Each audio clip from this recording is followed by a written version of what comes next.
township is 6 miles by 6 miles, um, composed of sections. How many sections are in a township?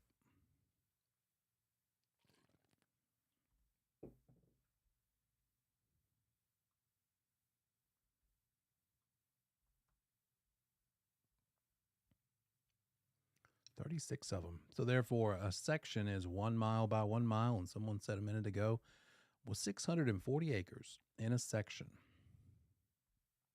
How many square feet are in an acre?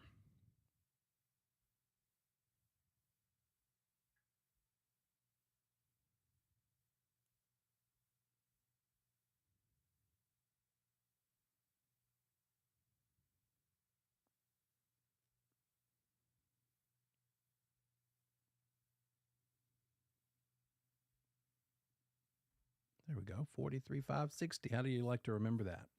Which way do you find helpful? Or do you just know it?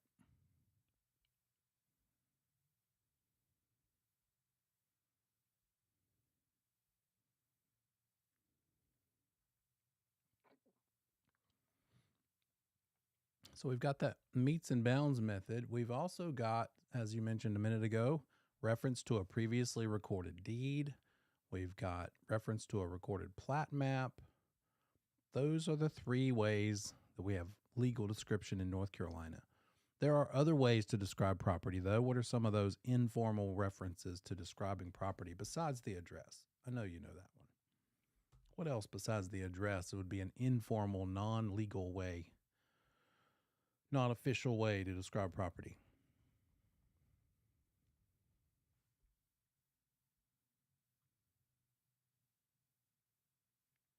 That's a little tougher. Think about the tax record. Every property has a record, a tax record, showing what the tax value is. There we go. Yeah, tax parcel ID. The one who just answered that, would you rename yourself in the chat just so that I can know who's making those right answers all the time? Because you're killing it so far. Yeah, latitude, longitude for that matter, but street address, tax parcel number are not legal descriptions, but we do use them. We need to put them in there. When we list a property for sale in the listing agreement, we use that listing agreement we're going to learn about in Chapter 8. That's the document we use to get hired by a seller that gives us permission to market their property. When we reference the property in that, and the contract, by the way, we certainly put in the legal description, but we also put in everything else we can describe the property as. It's going to have the address. We're going to have the address. We're going to have the tax parcel ID number, a deed book and page number.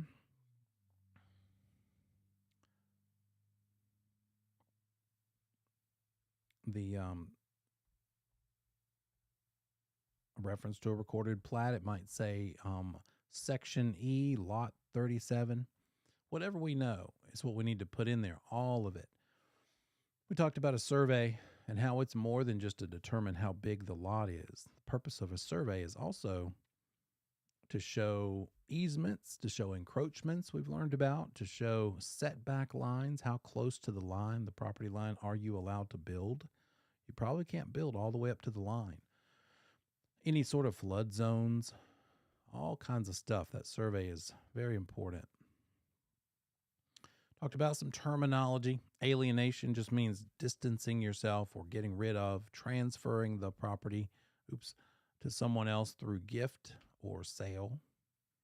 And are we doing it voluntarily or involuntarily? Voluntary means happy, right? You chose to do it. Involuntary means you're not too thrilled about it. For instance, foreclosure. Or a judge said, well, you lost this lawsuit, therefore we're going to put a lien on your property. It's an involuntary lien or an involuntary transfer of property. An executor is the name of the person who carries out the wishes of the person who died and gets their estate settled. And the process of settling a deceased person's estate is known as probate. When you open probate on a property, that means you open the estate, you start getting all that stuff squared away. Some of the things you have to do as the executor is to publish a notice in the paper for 30 days and say, hey, does anyone out there, has anyone not been paid by this person who passed away? Now's your chance to file the amount they owed you against the estate. And if it checks out, we'll pay you. The beneficiary is the name of someone who's receiving maybe real estate or money in an estate settlement. We saw lien foreclosure. That's that concept that probably pretty much familiar with. That's when you get foreclosed on. What's a lien? What's a voluntary example of a lien that you put on the property yourself that could end up in this foreclosure? Why could you be foreclosed? Because of what lien? Because of a lien placed on the property in the name of who?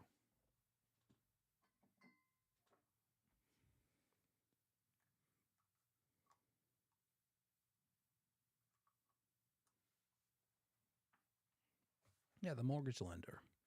That's the whole deal, right? If you don't pay, you don't stay.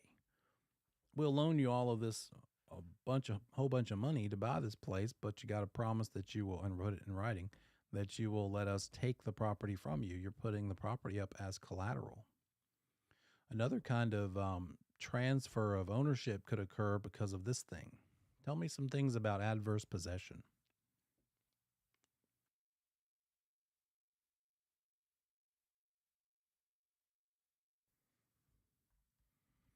What is this one?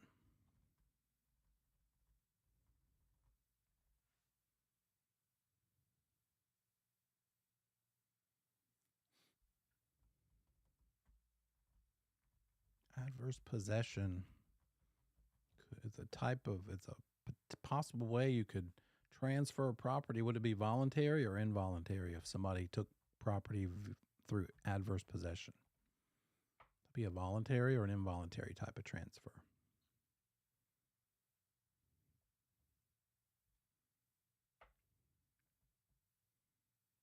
Yeah, adverse possession is involuntary. The owner's not aware of this thing happening because this is the one about the acronym called OCEAN. Someone could use your property without you knowing it. That's one of the requirements, notorious. Adverse to your wishes, exclusively. No one else along with them is doing it, just them. Continuously for 20 years or maybe only 7. And then openly. They're not hiding it from the public. In fact, the public might see them on it a whole bunch and using it a lot and just assume they are the owner. But if they've used it in these 5 ways for 20 years continuously, year after year after year, and the deed to the property doesn't have a cloud on it, doesn't have any issues, then they could go to the court and say, hey, I've been using it openly, continuously, exclusively, adversely, notoriously. I want you to give it to me. And they could win. If the deed has a cloud on it, a clouded title, then they only need to do those things for 7 years. Pretty weird. Can't do it with government property. It's only for private property. And just remember the continuous part. They, on the test, would give you a scenario and say, Sally used the property for this purpose for every year that it rained for the last 25 years, every year that it rained excessive rain. And then Joe used the property for 19 of those last 20 years. Well, that's one of the tests. Could Sally petition the court to get ownership? Well, if the other 4 acronym or items in the acronym apply, then yes. But years of spring rain or years of plenty of rain or excess, something like that implies not continuous, didn't use it continuously, then no, she can't. Joe, or whatever the name I just gave the guy, if he used it for 19 of the 20 years, then no, he didn't use it continuously for 20 years, only 19 of them. They'll try to throw a little curveball at you. You need to know those five rules, 5 rules that have to be met. We saw this word escheat. A sheet is what happens if someone dies without a will and also has no heirs to leave their property to. The real estate goes to North Carolina through the process of a sheet. And then we saw eminent domain through condemnation. They seize the property. The government can seize the property through eminent domain, through condemnation. But it's not that they're taking it, they are buying it from someone. So they have to pay fair market value. It's got to be for a good purpose, a purpose that benefits the public, not just some profit earning developer, but for the public good. Fair compensation determined by appraisal, usually, right? Access to due process. If the owner wants to argue about it, they could go to court over it, but good luck. I doubt it's going to work. If the government can prove widening that highway to 4 lanes instead of 2 benefits the public, and they're paying that owner fair compensation based on recent sales, then that's probably going to work in the government's favor. We learned about the essential elements that make a deed valid. What were some of the things that a deed needs to have on it in order to be considered valid?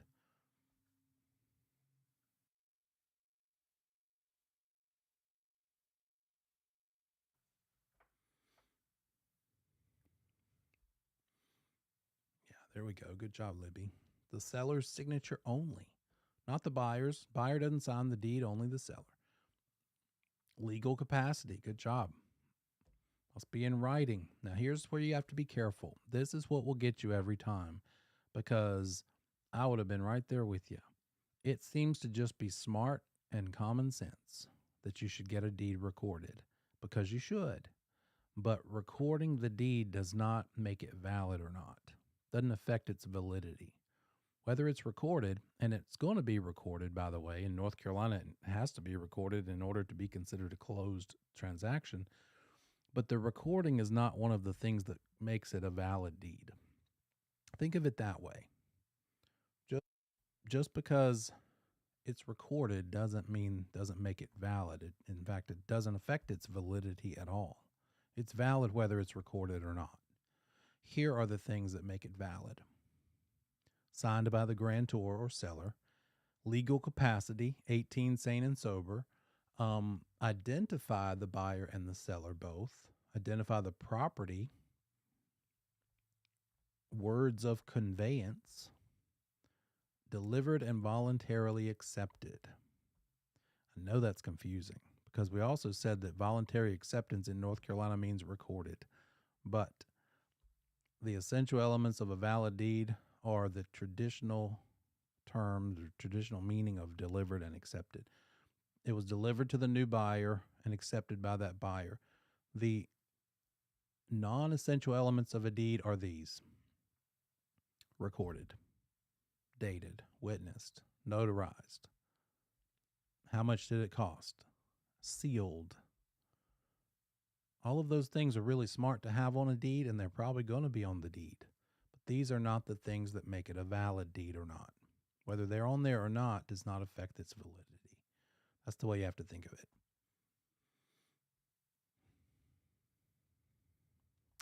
The types of deeds: the general warranty deed means the owner warrants claims against the title forever and ever. All claims forever. The best possible kind of deed you could get from a seller. Special warranty deed means I'm just going to protect the period from when I owned it only. A bank tends to sell property with a special warranty deed because they're not going to protect it against all claims forever. Here are the ones in a general warranty deed. These 5 covenants. The grantor can convey. Sizen just means it's mine and I'm allowed to give it to you or sell it to you. Warranty of encumbrances. It's free of liens, or if there are liens, we'll get them cleared up before we close. If you're going to sell the property with liens on it, then you couldn't sell it with the general warranty deed because it's got liens on it, right? That buyer's buying it subject to liens. It's going to have to be a different kind of deed, like a special warranty deed. Protected from third parties. The seller's going to warrant that it's no third party can claim ownership. That's the covenant of quiet enjoyment. And further assurance means I will be available and help you track down information if you need it later to defend the title.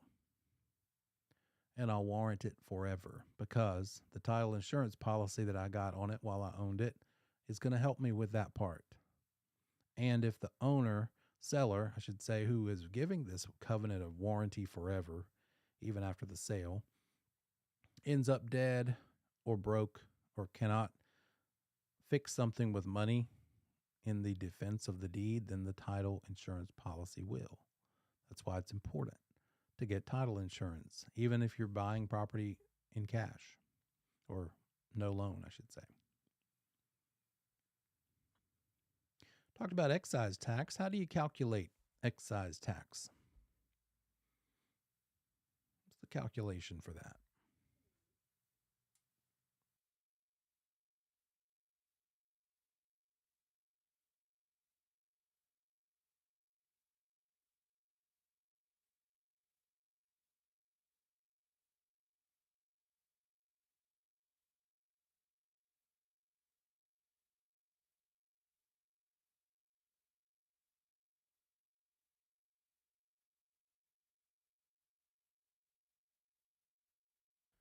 There you go. Divide that sales price by $500 and round up to the next dollar. Government doesn't want your change. They want your dollars. So let's see what that looks like.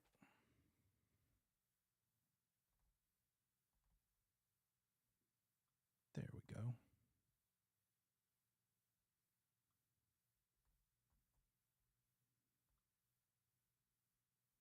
$1 per 500. So if the sale price, property sells for $317,500, well, let's make it different. $317,650. Then to calculate the excise tax would be to divide the price by the $500. If you like to see that in the form of a T formula, it's like that. And then the thing left over here is the actual excise tax. So we take our $317,650, divide it by 500. That gives us $635.30, but need to round that up. It's going to be $636. Who's paying the excise tax in North Carolina according to our pre-licensing class and according to our standard contract that we'll learn about in a couple more chapters? Who traditionally pays the excise tax? Yeah, that's a seller item. That's something the seller's paying. Very good. Hey, sure.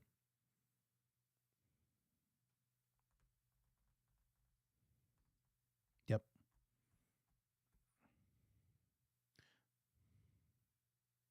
You do. If it's anything, if it's 635 and any change, you round up to 636. Does that help? Good. Yep. Good question.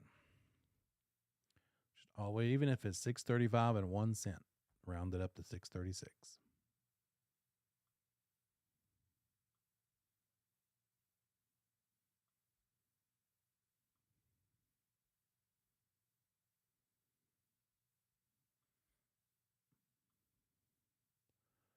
All right. Excise tax, also known as revenue stamps.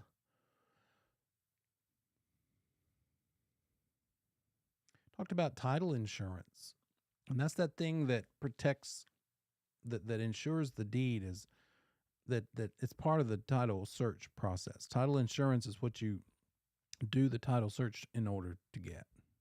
You get the title insurance, but you're going to have a title search. The attorney does the title search, and they will use this index called the grantee index, where they just search a website and see this seller bought from that seller, bought from that seller, bought from that seller. Is there a clear chain of title? They'll do some more research to see if were there ever any issues, any clouds on the title, were there ever any disputes, anybody who claimed ownership.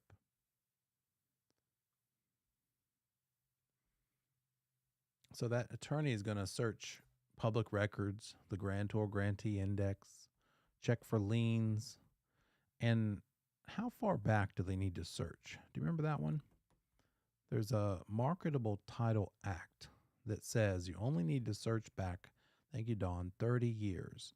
Any issues, any title clouds, any third-party claims against the property that happened before those 30 years ago, irrelevant. Just search back to 30 years.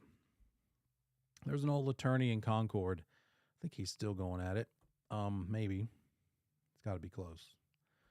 He was old when I got in the business. But word was he would search back. He didn't even care about the Marketable Title Act. He still searched back like 70-some years. But he only needed to search back 30. So that attorney's going to do this title search, see if everything's clear, determine that it is, and then give an opinion of the title and tell the title insurance company, it all looks good to me. You're safe to insure this property, the title.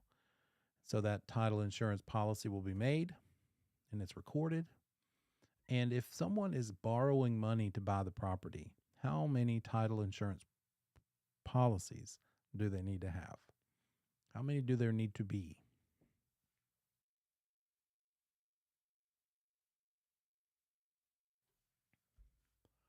One for the seller and one for the lender. And it's going to cover the lender for the amount of the loan. And that goes down over time. So that's eventually going to go away. That lender policy will eventually go away when the loan goes away. And then it's going to cover the owner for the value of the property forever and ever. It's a one-time fee. It's a good deal. It's pretty cheap. You could say that title insurance is the best assurance of title.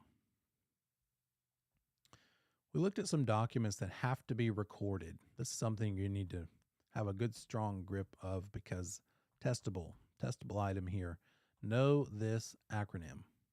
Dream Oil. These are the things that need to be recorded. They should be recorded. Recorded under the Connor Act. The Connor Act says it must be recorded to protect against third-party claims. These are the legal documents that fall under the Connor Act. The Connor Act says you need to record this to protect against someone else coming in and claiming ownership to this stuff. Here are the things that need to be recorded. Sales contracts, not contracts, but deeds. Deeds, not the contract. We don't record the sales contract. The deed itself to the property, restrictive covenants, rules you have to follow. That's what those are. Easements, assignments, mortgages, option to purchase, installment land contract, which is basically seller financing, and then leases that are for more than 3 years. Not 3 years or more, but specifically more than 3 years. Leases for 3 years don't fall under the Connor Act. Just leases for more than 3 years do. If you have a deed, if I sell you my property and write out a deed to you, from me to you, and I sign it, get to the courthouse real quick and get that deed recorded because that puts you on the record as being the owner. Then anyone else that I might have fraudulently also sold the property to and given a deed to can't do anything about it because it's been recorded by you. It's on the public record with your name on it now. North Carolina is the pure race state, the race to the courthouse to record the deed. Whoever records first wins. Establishes priority, puts things in the public record. Okay, we did some conversion from square feet to acreage, and we'll do that again another time when we do math. But for now, let's talk about Chapter 5.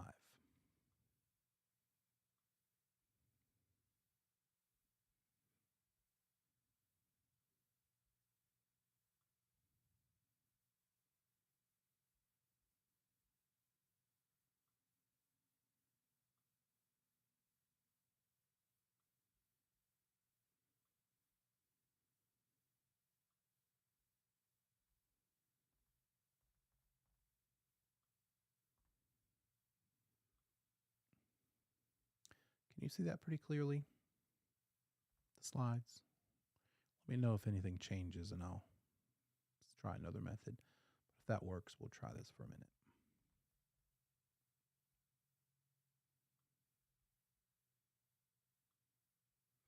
Okay, land use controls have to do with what you are allowed to do with your own property. You own it. Shouldn't you just be able to do whatever you want to with it? Well, kind of, within certain parameters. There are some things you can do with it, but you also live in a place around other people. Even if you're out in the sticks, you're still in an area, right? You're in a county or a city. And so there's rules. So we'll look at public land use controls, private restrictions, private land use controls. We'll talk about zoning. Zoning is a type of public land use control. That means that the government has something called a police power. It's the government who enforces zoning laws. Who enforces zoning laws? Not the citizens, not your neighbors. The government does. If you violate a zoning law, the city's going to send you a letter. The cops aren't going to show up, but the city's going to. The police power just means an authority tells you what enforces the thing. An authority enforces the thing. So I live on 5 acres, and I have some friends of mine who own a moving company, and I let them park their moving trucks on my property because it's convenient to the 85 and 485, and there's space to do it. It doesn't bother me. They don't park in my driveway. It's like another side of the property. There's also a daycare and a school at the end of the road. It's a dead end road. School and daycare are down there. They have to pass my property to get there.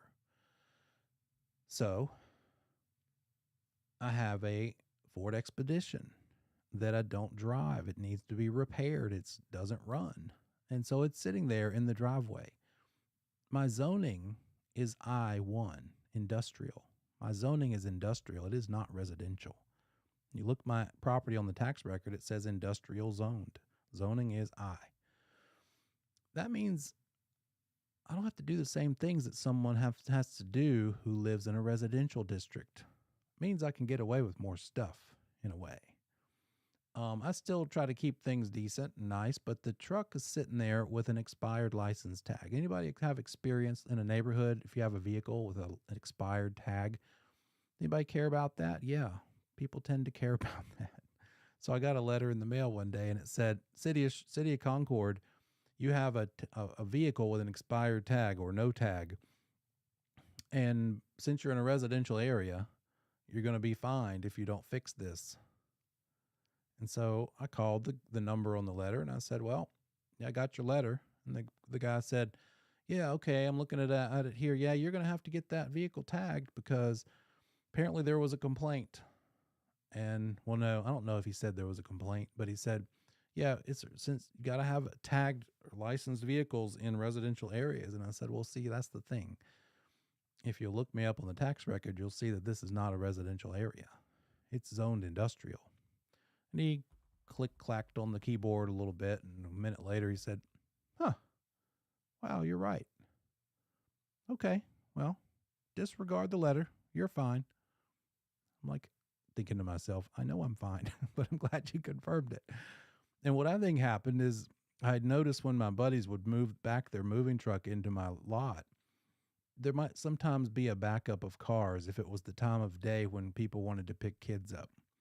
And I wonder, I'd also heard that somebody fussed at them. Someone that they had to make wait while they pulled down the street and then backed into my lot had basically blessed them out. So I'm wondering if maybe one of those types of people that might have been mad about it looked around, saw my unlicensed vehicle, and told on me, right? They just thought it was me maybe who was driving that truck because it was my property, and maybe they reported me as a concerned citizen. Always kind of thought that was the reason. But that was a police power. That was the city saying, oh, we think they're violating zoning law, so let's send them a letter. And if I had not fixed it, if it had been real, if it had been valid because it was in residential, which it wasn't, but if it had been, and I didn't remedy it in the amount of time they gave me, then they would have fined me. Police power. So government has a right to enact and enforce the zoning laws. There are also planning laws. Planning, any city and county has probably a plan recorded in place on their website, not recorded at the courthouse, but a plan that says, here's what we're thinking for the next 5 to 10 years. There's also building codes. If you build something, you can't just build it without the government caring about it. The government's going to say, when you go to sell it, might be the first time they know. You may get away with it for years that you didn't get I just lost my word. You didn't get a building permit for putting on that extra room on your house. You could get away with that for a long time, but when you try to sell your house, the inspector's probably going to ask, the listing agent and the buyer's agent's probably going to ask, and your mortgage company, the mortgage company of the buyer, is going to care if the property has any non-permitted improvements. So all of those have to do with this government police power. What's the point of a building building permit? To make sure it was built to the proper safety codes. Codes like, what does it take to make sure the roof doesn't fall in? Did you build it to certain specifications? Is it strong enough for no structural dangers or no electrical dangers? Wiring is done right. Plumbing is done right. No leaks. All of those things are remedied through the building code. So the point of zoning itself, out of these three things, zoning is there to make sure that we have a better shot at keeping the property values higher, keeping them intact. Because it'd be hard to sell a property that you want to live in right next door to a smelly asphalt plant where they manufacture asphalt and it's noisy, dump trucks all the time. That stuff stinks. Anybody driven past road work where they're laying asphalt, that's right down the road. I don't smell it, but there was a risk or a danger at once upon a time that the asphalt plant was going to buy the land the school eventually went on the end of my road. So I was thankful for that. I would have had asphalt trucks going by my house all day, every day. Got lucky about that. So those are the zoning laws. And that's what this yellow sign is about. If you ever drive around and you see this yellow sign, there's probably a website at the bottom and a phone number that you could call and find out what's being rezoned here on this street. You could look it up. You could find out why this notice. It's telling everybody, look, we have a petition to rezone this area for some reason or other. Might be a public construction thing, a development going in, a neighbor who just chose to change the zoning. If I thought the city of Concord would allow me to, I've been told they won't, I would change my zoning from industrial to residential, because then I could probably sell this property easier to a big developer to use it for residential townhomes, apartments, things like that. As it stands, being industrial, I could use it or sell it to somebody who wants to put an office complex on it or mini storage. There's a whole laundry list of things you can do, but finding a buyer wanting to do those things is another matter. We as brokers, when we list a property or help someone buy one, have a duty to discover and disclose the zoning classification of that property. We can't just say, "Oh, I didn't know." If the buyer says, "I want to use this for farming because it's 10 acres," turns out it's not zoned for agriculture, and they end up not being able to use it. They use it that way for 2 months after they own it, but they get a letter from the county saying, "Oh no, you can't do that with this." Or it's zoned agricultural and they want to do commercial, and they don't try to get the zoning changed. They just start doing it. Then they're going to have to deal with the city or the county. And you, the broker, you better have in your records that you told them they should get the zoning changed, or that you didn't go on record as saying they could get the zoning changed when they actually couldn't. You need to do that research as a broker before making an offer. Before offering on the property, they need to know what's the deal with the zoning on this property. That's what I was looking for earlier. Any city or county has like a master plan, a long-range plan. Here's what we're thinking we're going to do in the future. And so here in Concord, I've been told that they don't want to let go of their industrially zoned property in the county. And I'm some of that. And that's why it's probably unlikely that they would allow me to change the zoning. Subdivision regulations, that means there are rules involved if you want to make a subdivision. And that leads us to something I'm going to tell you before we get to the slide. But a subdivision, if you buy, let's just say 3 acres of land, and you decide you want to subdivide it for the purposes of the government saying you have to comply with the subdivision regulations, how many lots do you think you would have to split those 3 acres into in order for you to have to follow the subdivision regulations? You have to follow the subdivision regulations if you divide the property into at least how many pieces? That might be a better way. Get some more guesses from people or answers from people.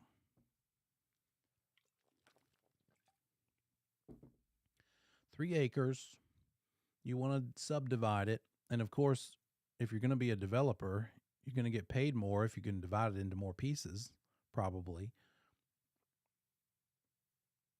So you would love to be able to subdivide it into as many as possible, maybe. But what is the minimum number of pieces that you could divide any one parcel where you still have to follow the subdivision regulations? 2.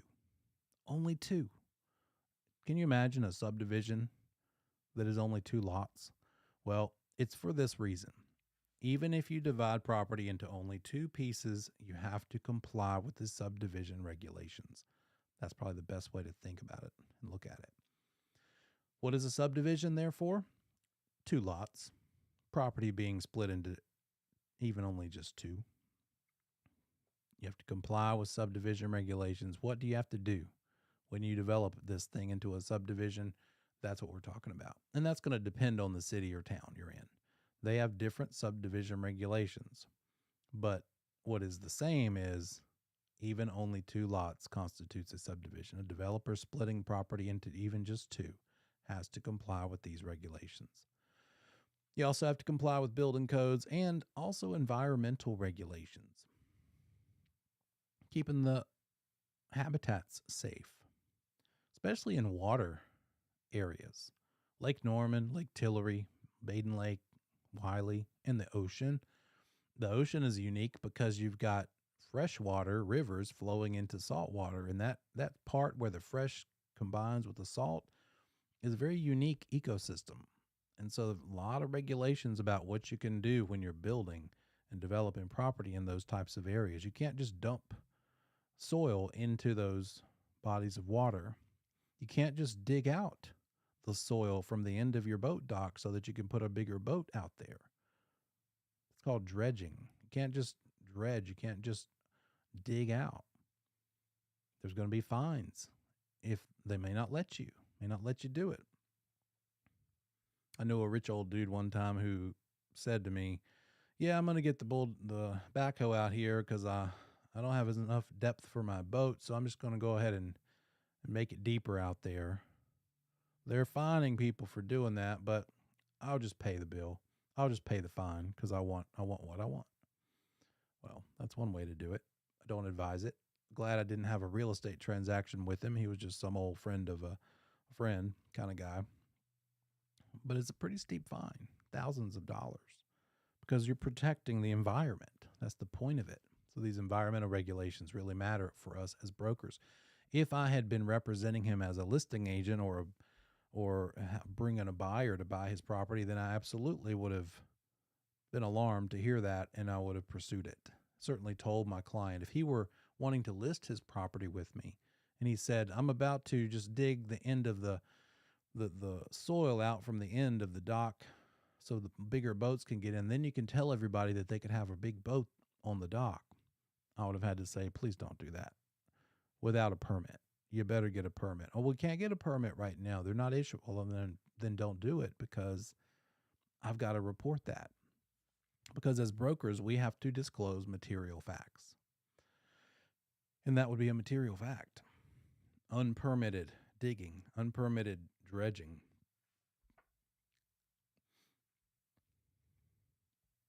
So the government enacts these zoning laws, subdivision regulations, um,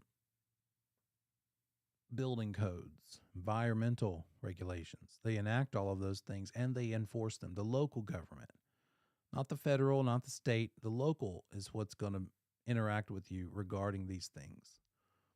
Back to that police power concept.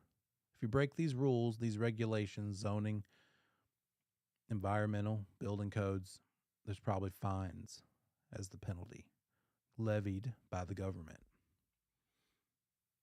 And as to building code, if you build something without a building permit, you might have to tear it down in order to get it permitted and build it back the right way. If they don't make you tear it down, then to get the permit retroactively is probably more expensive than it would have been if you'd have gotten it done before you built it. All of that matters to us as brokers because we have to disclose these things. If we find out the seller built that sunroom without a permit, we have to tell everyone. Everybody. It's a material fact, just like the roof leaks.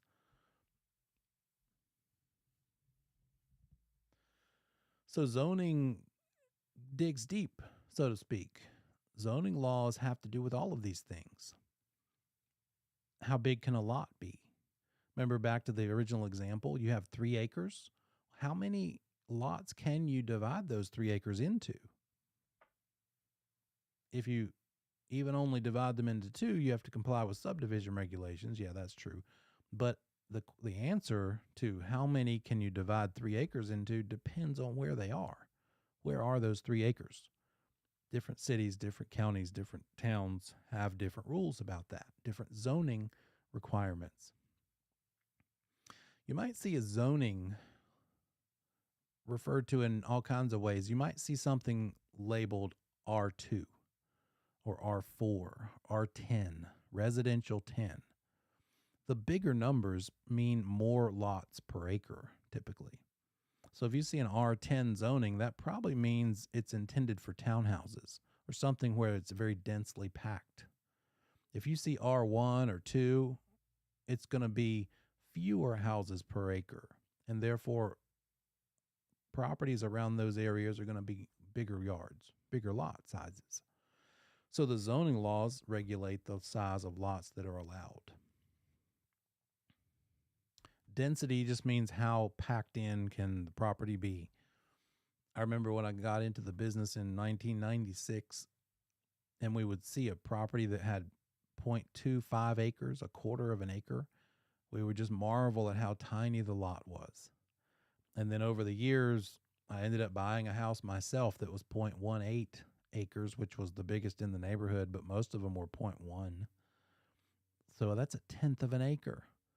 I've seen 0.08, a single family house sitting on less than a tenth of an acre. Over the years, as the years progress, year after year, the builders, new construction, give you less for more money. Less house on less land for more money. It's just the nature of marketing, the nature of capitalism and economics. So there are requirements as to how closely can you pack these houses in. It's not unlimited.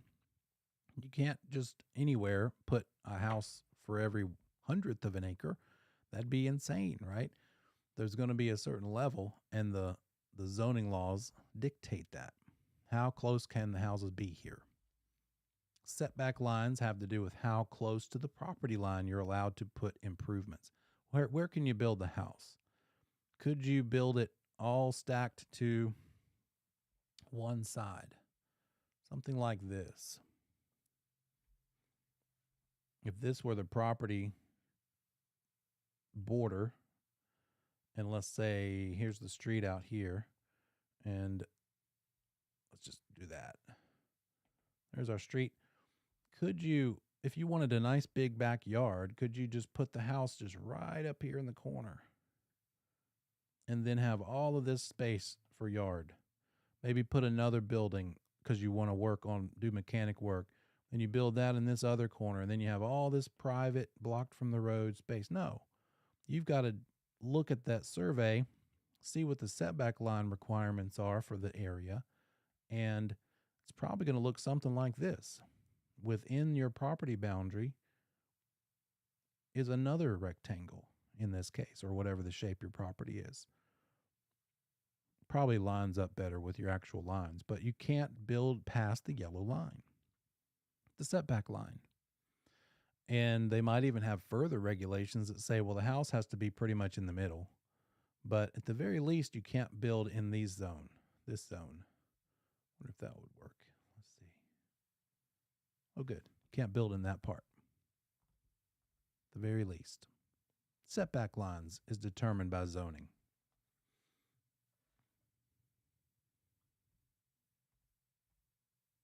Building heights. That's a big one downtown, right? When you're dealing with buildings, skyscrapers, if you're in a little 3-story building and then somebody buys the lot next to you downtown and builds a 10-story building and obstructs your view of the park or the ocean or the lake or the Panther Stadium or whatever might be downtown, were they allowed to do that? Could they build a building that high? You can't just build a skyscraper anywhere. There are building height restrictions. Permitted use of land, protection of natural resources, style and appearance even. You've got zoning regulations that affect how your property can look. What comes to mind for me there is historical districts. Anybody driven through historic sections of town? If in Charlotte, like Myers Park or Dilworth, any downtown probably has older houses. And there's a couple of streets at least that are deemed historic. Maybe they're even 100 years old or more. If you own a house in the historic district, you can't just put any old replacement door on it. Like Lowe's, from Lowe's, your front door has finally, after 100 years, rotted through. You want to replace the front door. But to replace it to a period-specific looking front door, as if it were built in 1893, would require a custom build, somebody who's a woodworker. And that's going to cost more than the $300 front door you could buy from Home Depot.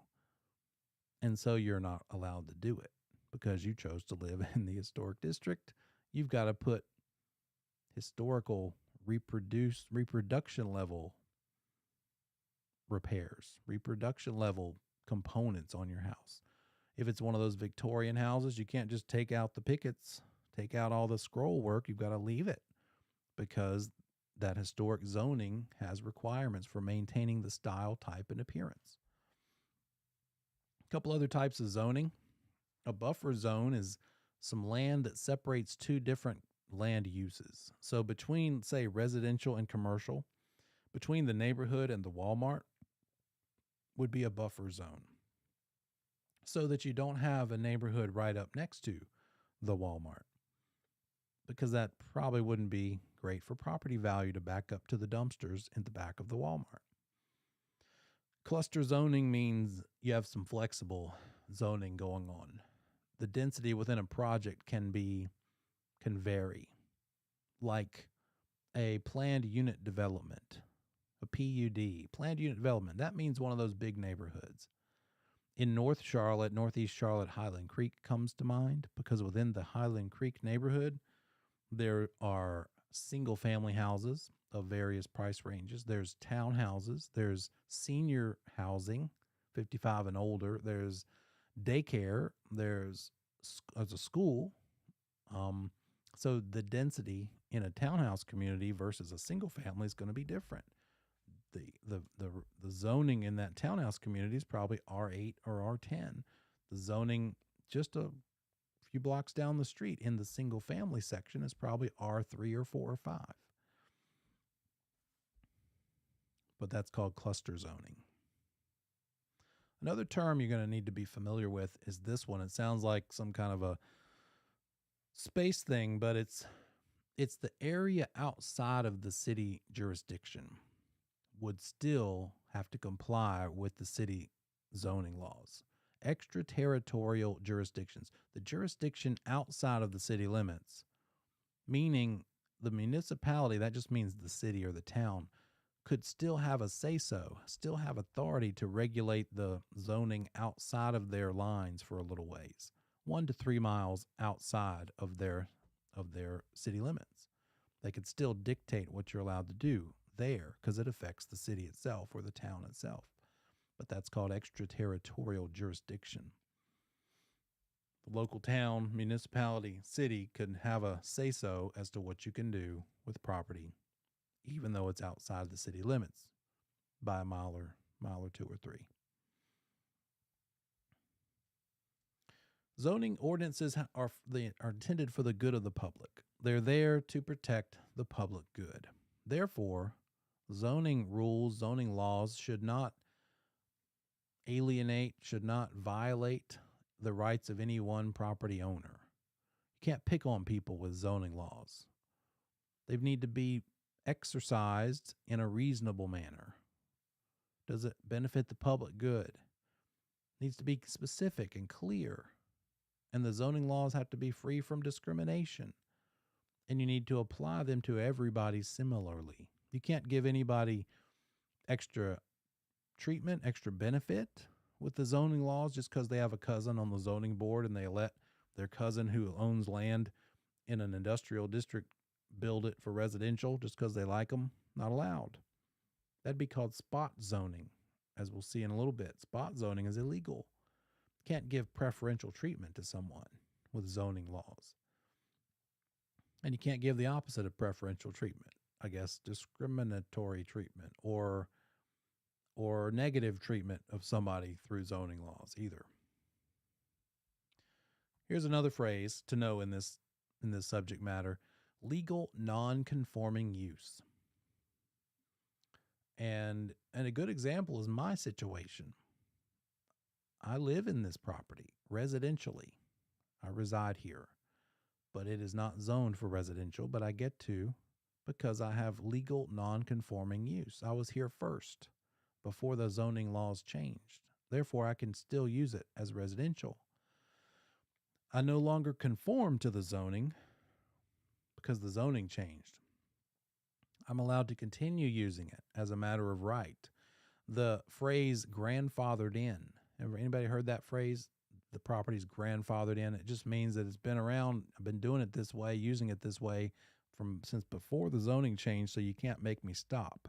But here's the restrictions. There are tight restrictions in legal non-conforming use. If the property were to burn down or get damaged significantly, I could not rebuild. Eventually, this property is going to become, according to the zoning that's allotted to it, it will become industrial eventually. I can't add on. I can't just tear down this house and build a nice, pretty, fancy house here because I like the location. I do like the location. It's close to everything.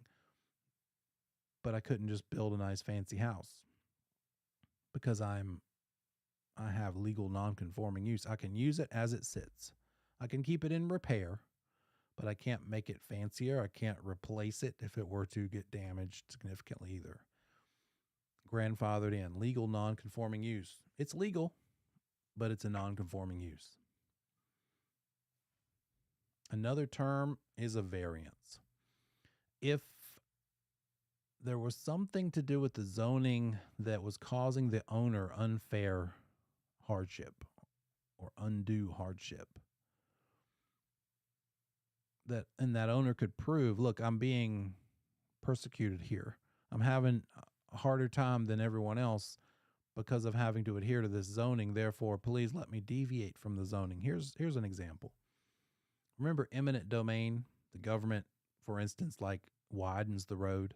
Maybe through the widening of the road, the government, they chop half the person's front yard so they can widen the road. Well, that area has a required setback from the property line, and now that they chop the front yard in half, the owner is violating the setback restriction. They're closer to the property line than they're allowed to be. So it would be unfair to punish the owner for something that they didn't do. They had part of their property condemned and taken, bought, I guess, better terminology, from the government through eminent domain. They didn't choose that. but now they're in violation of the setback laws and rules, so they could be issued a variance. They're allowed to be closer to the road. They're given a variance because they didn't do it on purpose. It's not like they built a new building over the appropriate setback lines. A special use zoning would be when you're granted permission to use the property for a special use that doesn't comply with the zoning rules and restrictions. Overlay districts go back to that concept of a historic area. Could also be an aesthetic area, but it's zoned residential, but it's also zoned historic and residential too. The historic would be the overlay district. They were overlaying a historic zoning onto these 5 streets because these are the houses that are the oldest. These are all 100 years old.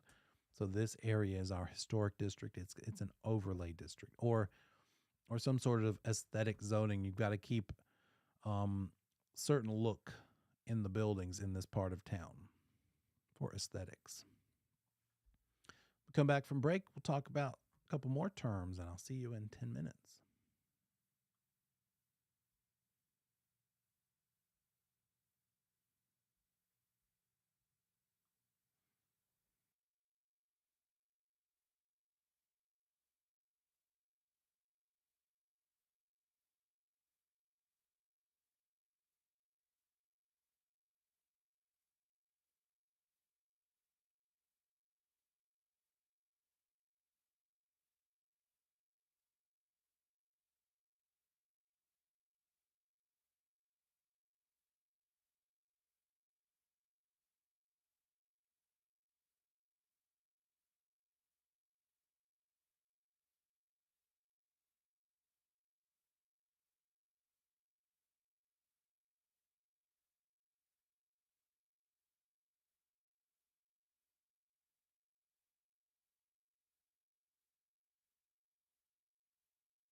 Let's talk some more about the zoning terms. A lot of terms in this one.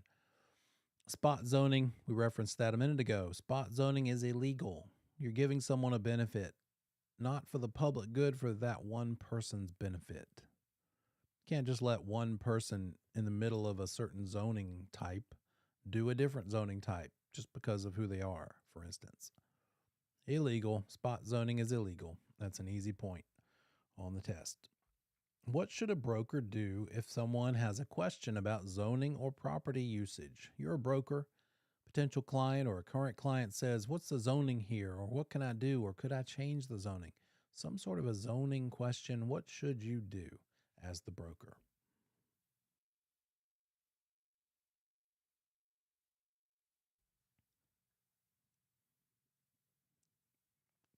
It's the right course of action. Somebody asks you a zoning question.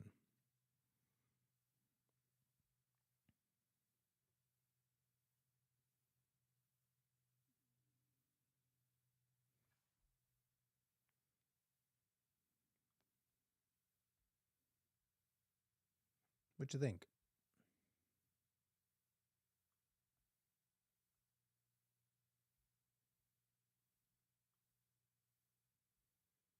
That's an easy one. Yeah. Tell them, let's find out from the zoning office. Either point them to it to ask them for themselves or help them in some way, right? Probably a good idea to let them talk to the person directly, but certainly facilitate it. Make it as easy as possible. You don't want to get into the hearsay business. You don't want to say, well, I checked for you and they said this. You might do that in the beginning, but if it comes down to something where they need to make a decision, best to let them see it for themselves. Good job. So, a couple things there. There's a phone number, right? Look it up in whatever that city is, city or town, or if it's in the county limits. Look the phone number for the zoning department. And then just whoever answers the phone, tell them what it is you're trying to find out. And they'll point you to the right department. You could also do some preliminary investigation online. That master plan I told you about that a lot of cities have is probably available on the website. And you can learn maybe about the zoning uses. What are the uses of different kinds of zoning?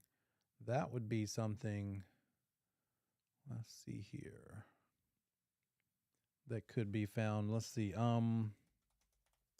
Mecklenburg County zoning uses. There you go. Just a simple Google search. Let's see how lucky we get. Oh, look, general districts in Mecklenburg and Charlotte. The hierarchy. There are some types of zoning, highest to lowest. So R3 has more precedence than R4. 3, 4, 5, 6, 8.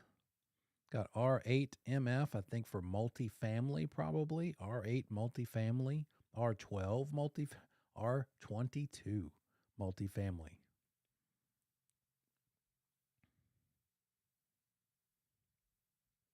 You could do this as an exercise just to kind of get familiar with what these things look like. Do your Google the zoning uses, and then if you can tell off to the side here, let me see.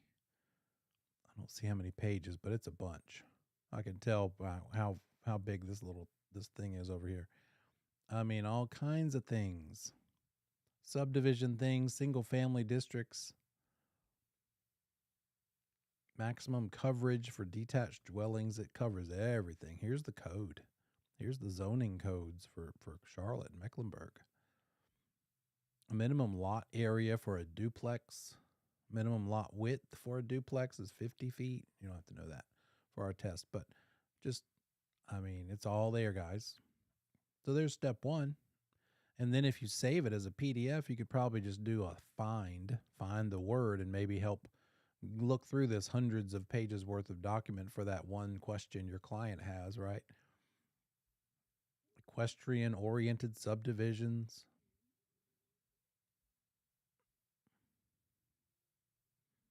All kinds of stuff.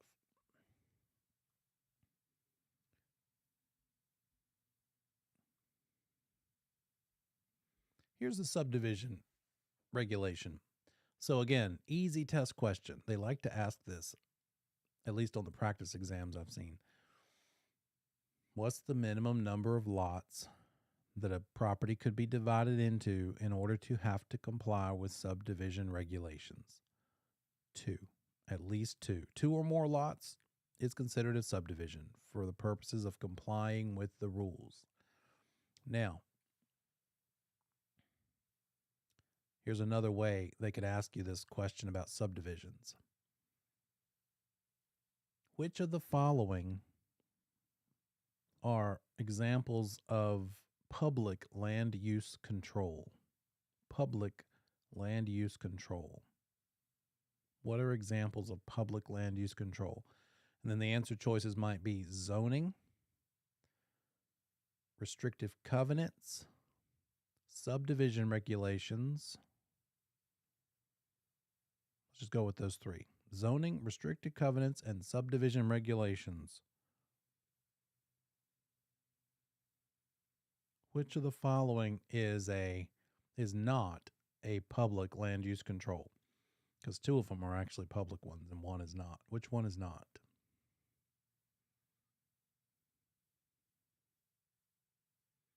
It was zoning, subdivision regulations, and restrictive covenants. Which of those 3 is not a public land use control?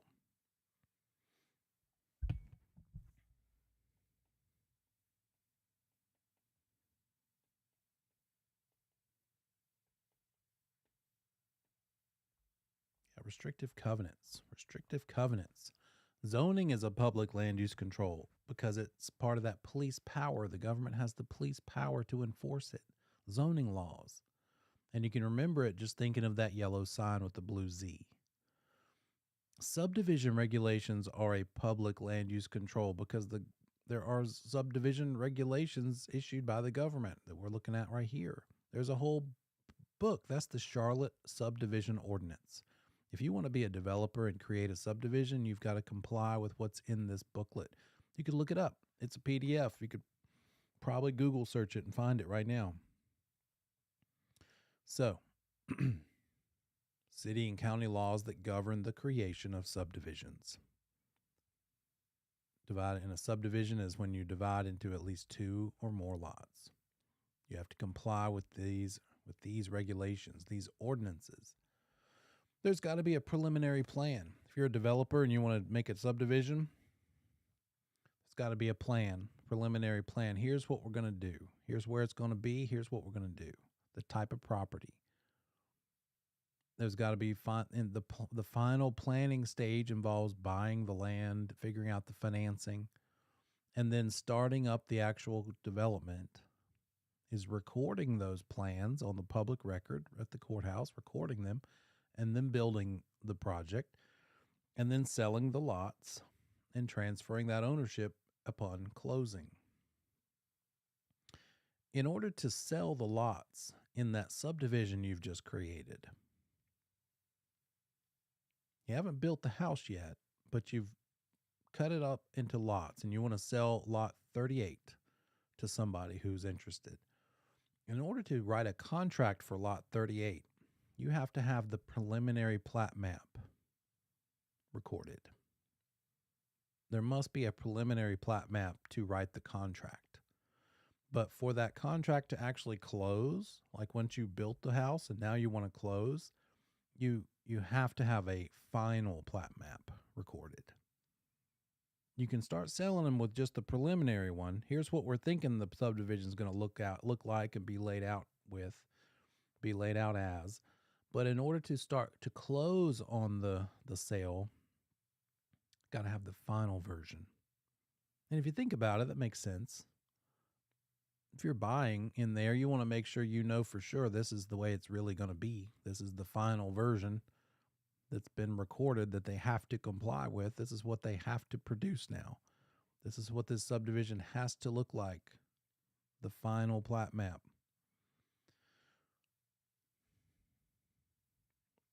Preliminary plat approval. That's what we're just talking about. Preliminary plat approval is required before writing contracts, but the final plat approval and recordation is required before closing on those contracts.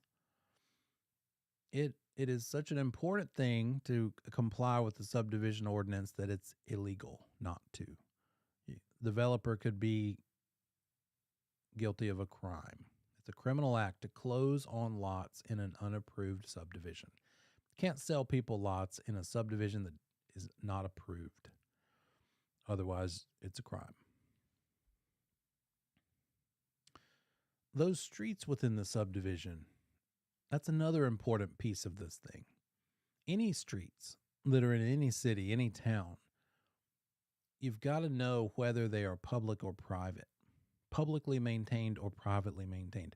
Will it be the DOT who fills in the potholes, or is it going to be the responsibility of the homeowners in the area? So that's called the Subdivision Streets Disclosure Law. In North Carolina, it says in order for it to become a publicly maintained street, you got to build it to the DOT standards. You've got to ask the DOT to please accept it, and it must also be accepted by the DOT. So the test question might involve this long, drawn-out paragraph, and you've got to make sure all three of these things are in place in order for the answer to be, yes, it's a public street. As a broker out there in the wild doing this thing, you need to make sure that the street the property is on, that your buyer is buying or your seller is selling, is either public or private, and you know which one it is, and you tell the right answer. Make sure that you know, is this a public street or a private street? Because if it's just maybe 10 houses on one little stretch of road, and it starts out as a new subdivision as a private road, privately maintained, and the developer says, yeah, I'm building it to the standards required by DOT, and I plan to petition the DOT and then get approval for it to become accepted by the DOT as a publicly maintained road. In fact, that's the way most of them are. Most new construction communities do it that way. They are usually not finally accepted by the DOT the whole time they're being built. In the contract that you sign, that your buyer signs, it says, currently private road, but we plan and we've built them. We plan to build all of them to DOT standards, and we plan to get public approval, but it's subject to acceptance by the DOT. So you want to point that out to your client as the broker. Make sure they see and realize, look, right now it's privately maintained. The developer's maintaining the road. Have you ever noticed new construction? You drive through the covers, the sewer drain covers in the middle of the road are like 2 inches high, and the edges at the curbs are like low. They're like 2 inches, and that's because they still have another layer of asphalt to pour. They want to let the dump trucks ruin this layer, the preliminary layer, then they'll eventually pour the final layer and make it pretty. And then they'll dedicate it to public maintenance. Sometimes it's a neighborhood that's been around a while and they still haven't gotten DOT approval. I ran into one of those just the other day. It's like the tail end of its lifespan. That new construction development is just finishing up. And I'd been in there earlier, a couple of years earlier, and they're still not officially publicly maintained yet. It's still planned. Doesn't seem like it's going to be a problem. But that's the thing. What are the 3 steps for making a privately maintained road into a publicly maintained road? Build it to the right standards, the DOT, Department of Transportation, DOT standards. Petition the DOT, apply to make it public, and then also it's got to be accepted by the DOT. It's not a public road until they have accepted it and said, yeah, okay, we'll pay to maintain it. We'll send our crews out there to maintain it. That's an important one, both for the test and for real life. So North Carolina law requires that the developer disclose the status. Is it currently private or is it currently public? And then we as brokers also have to verify and disclose. Where do we stand? How do you find out? You could call the developer, see what they say. You could check with DOT But then here's this web address, nc1map.gov, nc1map.gov, to find out what's a public street versus a private street. You can always make a phone call, though. Talk to a real person. So, whose responsibility is it to discover and disclose public or private road status? Whose responsibility to discover and disclose if a road is publicly maintained or private?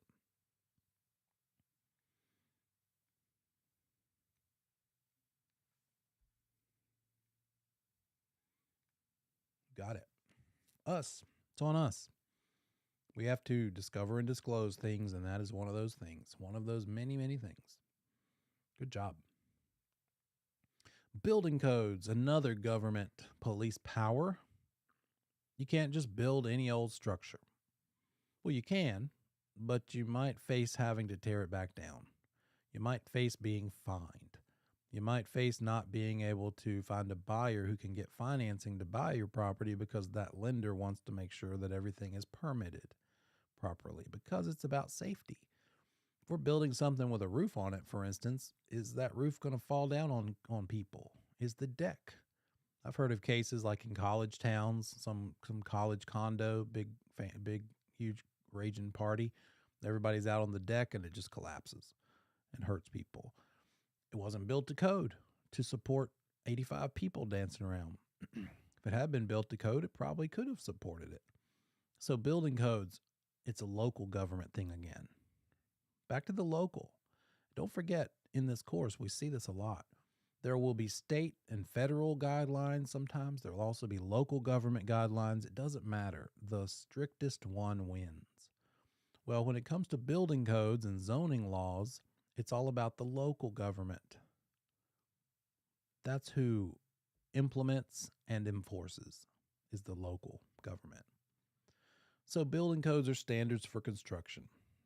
The type of wiring, the type of insulation, the type of plumbing, the level of heating and air system, the R values, the integrity, the structural integrity, how to build something, how many pieces of lumber are required to support that size of a roof, for instance. And those building codes are in place, so we know those builders know what to build and how to build it. But then, and by the way, when you become a general contractor, that's what you're learning. A big book, it's probably bigger than this book. It's probably a couple of these books size of the local building code. They have to learn how to find those answers. What's in the building code? If I want to build this thing, what do I have to build? What's the minimum? And then once they start building a thing, before they start it, they have to get a building permit. That permit process involves many, many trips. So think about just a house. Somebody's building a house. What are the steps involved? We'll see that in a very short, small chapter in this course about general construction. But anybody familiar, driven through new construction or had something built, you've got to have a foundation, right? You have to dig a trench in the ground in the footprint of the property and pour cement in there, the footers. Anybody heard of the word footer? You start with the footer. That's the lowest component to a dwelling, to an improvement. And so pouring that footer, you don't just pour the footer and just keep going. The developer or the builder has to pour the footer and then get the inspector to come make sure it was done right. And once that's approved and checked off, yep, did the footer right. Now let's build up the foundation wall. Now, before we start putting lumber on top and building a floor, let's make sure the foundation is built properly. Let's get the building inspection for that. So the city inspector comes out many trips to make sure, yep, you did this part. Okay, good. Oh, nope, you missed this important piece. You need to try again. Need you to do this, and then I'll come back. So a superintendent of new construction, he's pretty busy. He or she has to really be a babysitter and juggle these subcontractors doing the work with the building inspector coming to see that it was done right. And sometimes, worst case scenario, has to come back again because it wasn't done right. So that's why it takes a while. That's why sometimes building a property takes longer, not because it takes a long time to build something, it takes a while to coordinate all those inspections and trips and redos if your subcontractors didn't build it right to begin with. So that building process, that permit process, the inspection, the assurance. Eventually, when all of those phases of construction are done, completed property, and all of those on-site inspections along the way have gotten approved and passed, you get the holy grail, the thing that lets you actually close on the property because it lets someone live there safely. And that's called the CO, the Certificate of Occupancy. When you're building something, you're going for the CO. That's the product, the end result of all of these building codes being followed, the permits being issued, and the inspections being completed and approved. Now the person can move in. Now they can buy the property, close on it. A lender is not going to loan money on something that doesn't have a CO. Another disclosure, another public land use situation is called the Interstate Land Sales Full Disclosure Act. Interstate Land Sales Full Disclosure Act. Anybody ever heard of that saying? Well, if you believe that, I have a bridge to sell you, or I have some land to sell you. The idea being, once upon a time, fraudulent investors or fraudulent developers would claim to own property in Florida, and they would claim that they're selling you a lot in Florida, and you live in Pennsylvania. They're way far away where they're actually selling people. It turns out what they're selling is swampland in Florida. They really sold it to them, land. They did really buy an acre in Florida, but it turned out to be non-buildable, unbuildable swampland. It's that idea that this is designed to protect against. The Interstate Land Sales Full Disclosure Act says if it's for 25 or more lots of undeveloped land offered for sale across state lines, the developer must give full disclosure. A property report explaining everything about the property must be given to the purchasers. They can't have that rude awakening. They also have to be given a right to back out, a right to rescind on the contract. And if a developer violates these components of the Interstate Land Sales Full Disclosure Act, they don't give them that disclosure, they don't give them a right to rescind, they could be subject to criminal prosecution and lawsuit, civil suit. It's for 25 or more lots of undeveloped land across state lines. We've got some other land use restrictions. FEMA flood zones, that's a big one. FEMA is a place to go. .gov, FEMA.gov will show you a map. You can plug in an address and see where the flood districts are. What properties might be more inclined for flooding? Some are more inclined than others. Wetlands have restrictions, wetlands being that area near water, because it's a delicate ecosystem. And then highway access restrictions. Just so happens that this road I'm on, becoming a teacher, I never knew living here would be give me so many useful examples for teaching, because it just seems like such a unique property for all these different examples. But I'm on a dead end road, and it dead ends at Interstate 85, about a mile from the next exit. How convenient would it be if I could just drive to the end of my road and not all the way over to the exit? If I could just drive to the end of my road and just hop onto the interstate. Unsafe, but super convenient, right? I could just keep my car right over there, over the guardrail, right there on the interstate. I could walk 100 feet home, and I could be on the interstate a lot faster. But it's not allowed. I can't put a highway access from my road, from my house. Say my house was right up next to the highway. I couldn't just come on out onto the highway with a driveway without approval. Highway access restrictions are in place. Here's another public land use control. This delightful part of the industry. And since we sell property that's sometimes away from the city limits, the city sewer system, it's got to have its own septic disposal system called a septic tank. Well, even though it's out in the country, you still have to install that septic tank according to local health department guidelines. The local health department has jurisdiction over your septic tank because we need to make sure that the soil of your property has enough absorption that it can absorb the wastewater produced by the size of house you're building. The way it's measured, the way it's considered, is based on the number of bedrooms. So, when you have a septic system installed on the property, it's in order to get rid of the gross stuff, right? The solids and the liquids. And a lot of that waste is water, right? It's liquid form. Well, the septic tank is this gray box you can see on the screen, and the white pipe on the right side of the photo looks like just one pipe, but it's going to branch out into multiple long runs of pipe. Long runs of probably black corrugated pipe, maybe 3 or 4 individual, like 100-foot long pipes. And that's called the leach field, because the wastewater will run out through those pipes and leach into the soil. The idea is that it leaches into the soil and goes down, absorbs down into the soil. But if the dirt is the wrong kind of dirt that doesn't have enough absorption, then that gross wastewater is not going to go down. It's going to like fill up. And then the grass above is going to get soggy with you know what. And that's not cool. So, what's required is a perk test.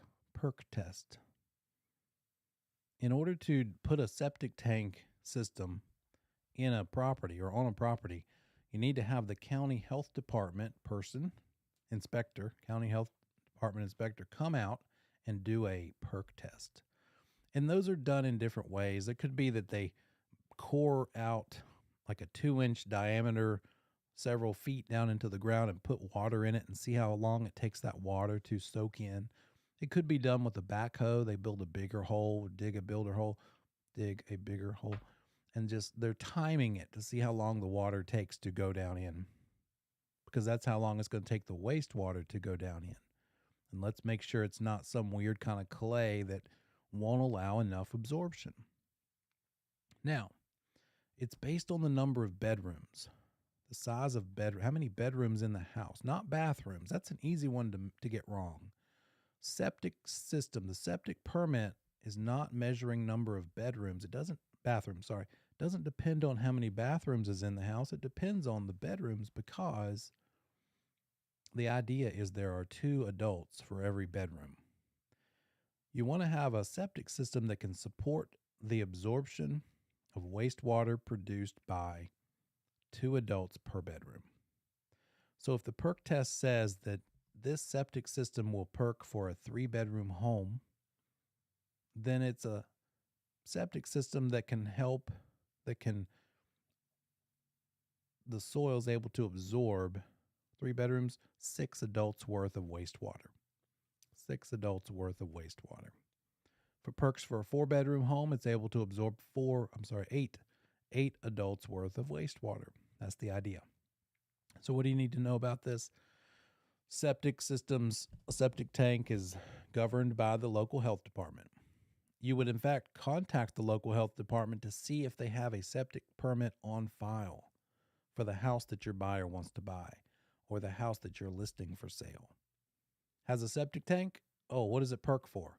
You don't know, Mr. or Ms. Seller? Well, let's call the health department and find out. See if they'll send us a septic permit. Because on that septic permit, it should say perks for a 3-bedroom home. And is that what's on here? Oh, we added a 4th bedroom. Well, here's a problem. It was originally a 3-bedroom home. Maybe it's a ranch with a basement. And so over the years, they went down in the basement and they built it out and finished it and made a 4th bedroom down there. Okay, it's still on a septic tank. It perks for a 3-bedroom home. The house officially has 4 bedrooms. You're going to be the broker who's listing the property. So, what can you market the property as? What would you be allowed to market it as? A 3 bedroom or a 4 bedroom home? Tell me in the chat. Do you think that seller is going to want to show off that 4th bedroom that they finished all by themselves? They got permits for it. The only thing they didn't do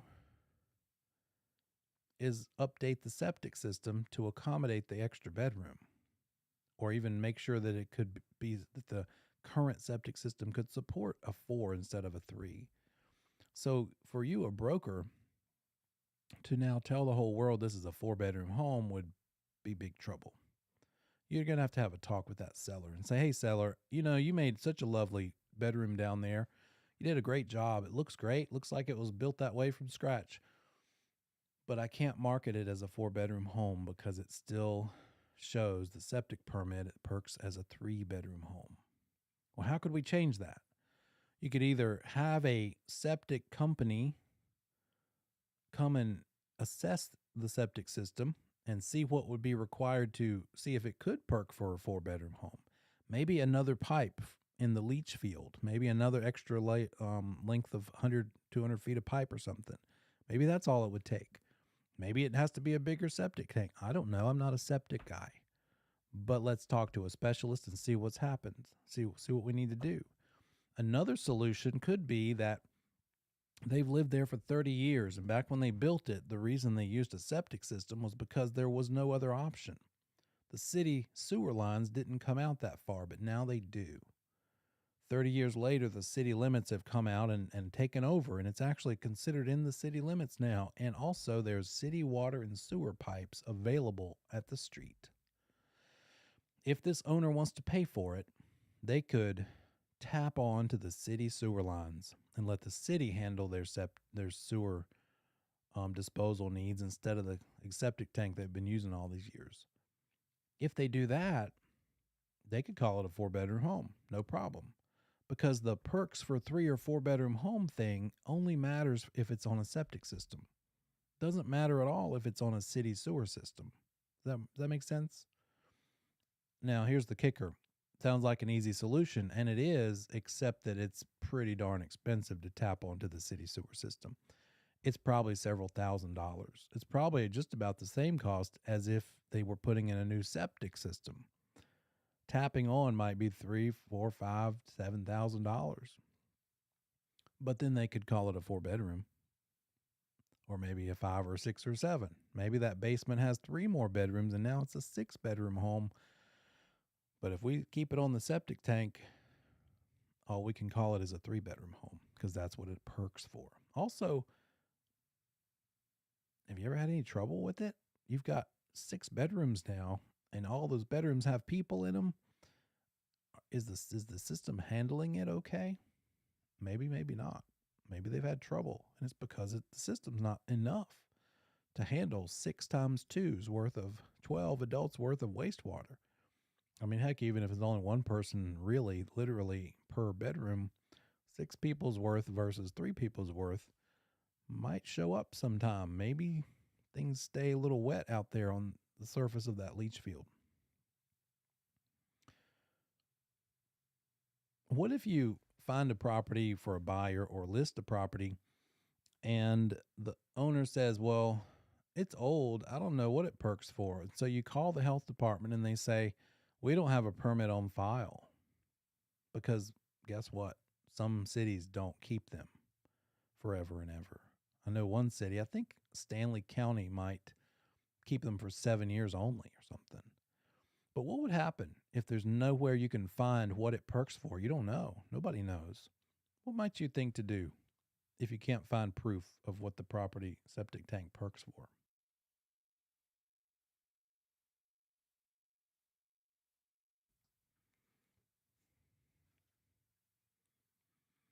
Any idea? How can we solve this problem? We need to list this property, but we don't want to list it incorrectly. We know it's a ranch with a basement. We know they have bedrooms in the basement. Odds are it only perks for the part above grade, not the basement, because the owner did the basement, and it was probably originally perking for the 3 bedrooms that it started with, not the additional 3 more, for a total of 6. If there's no permit available, talk to your broker in charge, see what they advise. But what I would suggest is have a septic inspection company come do an evaluation. See how it's handling it, see what the system looks like, see if the tank needs to be emptied for that matter. By the way, septic tanks need to be emptied every few years because that solid stuff eventually builds up and it can get all the way to the top. And see where those white pipes are on the left, that white pipe, it's like an L shape. If the solid gets up to that and like all the way up to the surface, it can back up into the house. I've seen it. Not pretty.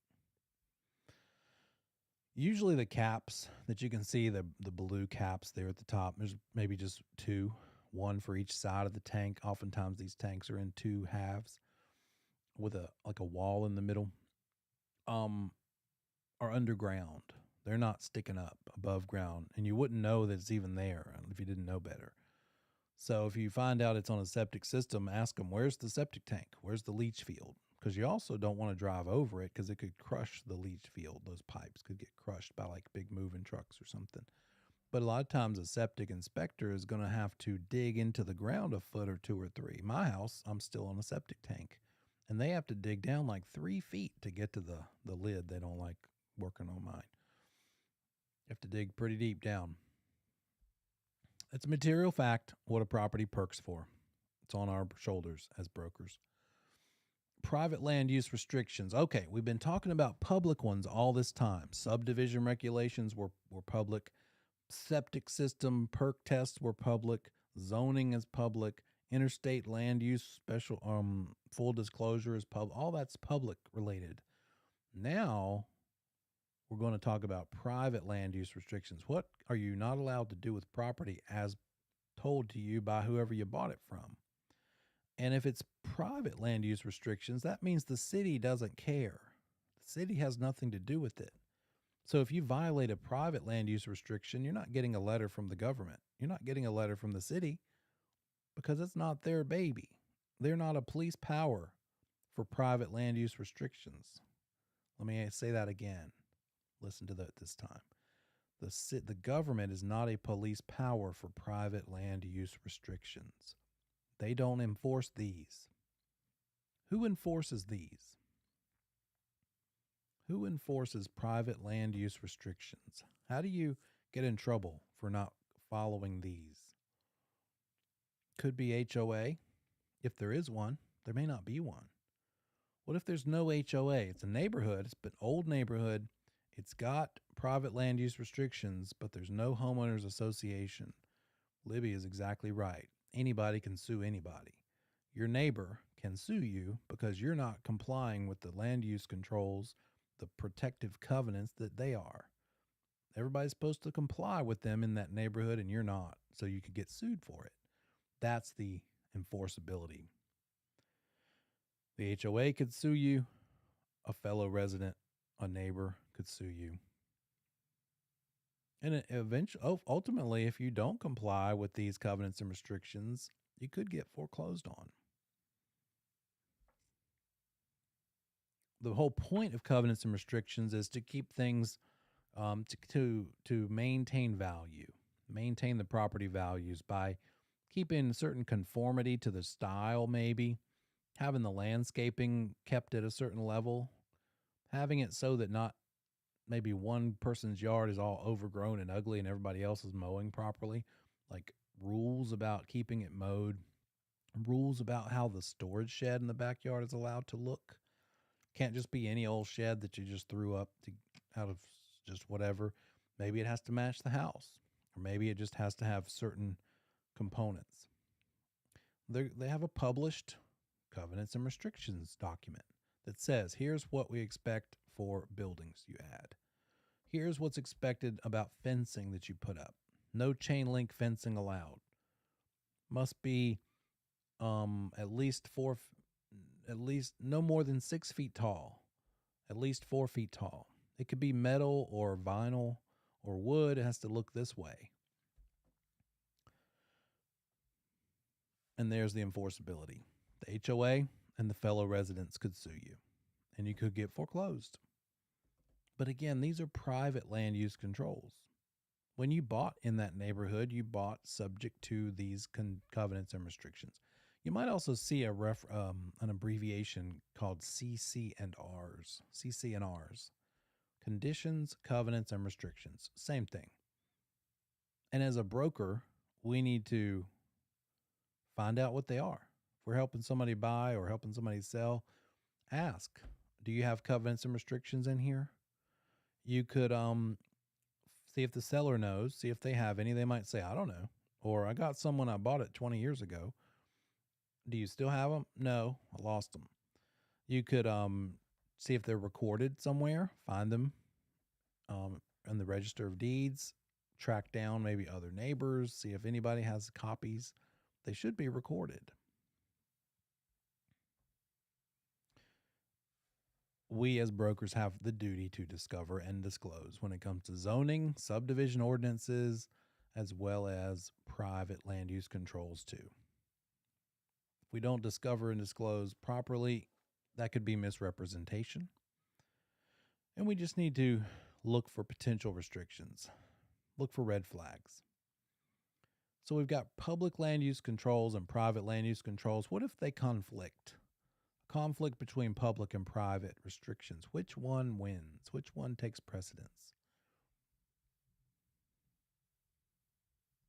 Zoning rules say one thing, the conditions and restrictions say another. You guys are good.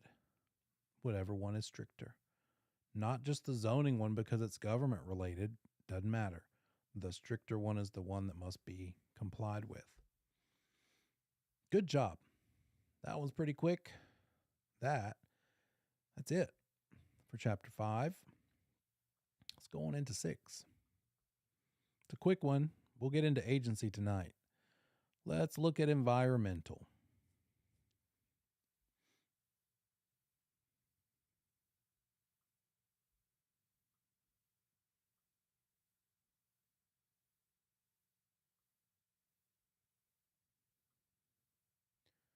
Environmental concerns. Another thing we must discover and disclose. We're going to look at our broker responsibilities. Going to look at warning signs and red flags. Going to look at some environmental laws for both federal and state and the liability issues for ourselves.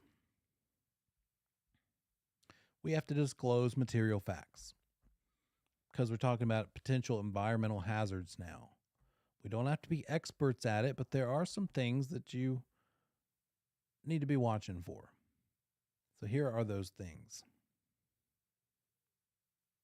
If somebody has a particular question about any of this stuff we're about to get into, we need to have a resource for them, help them find an expert who can give them advice on that specific detailed item.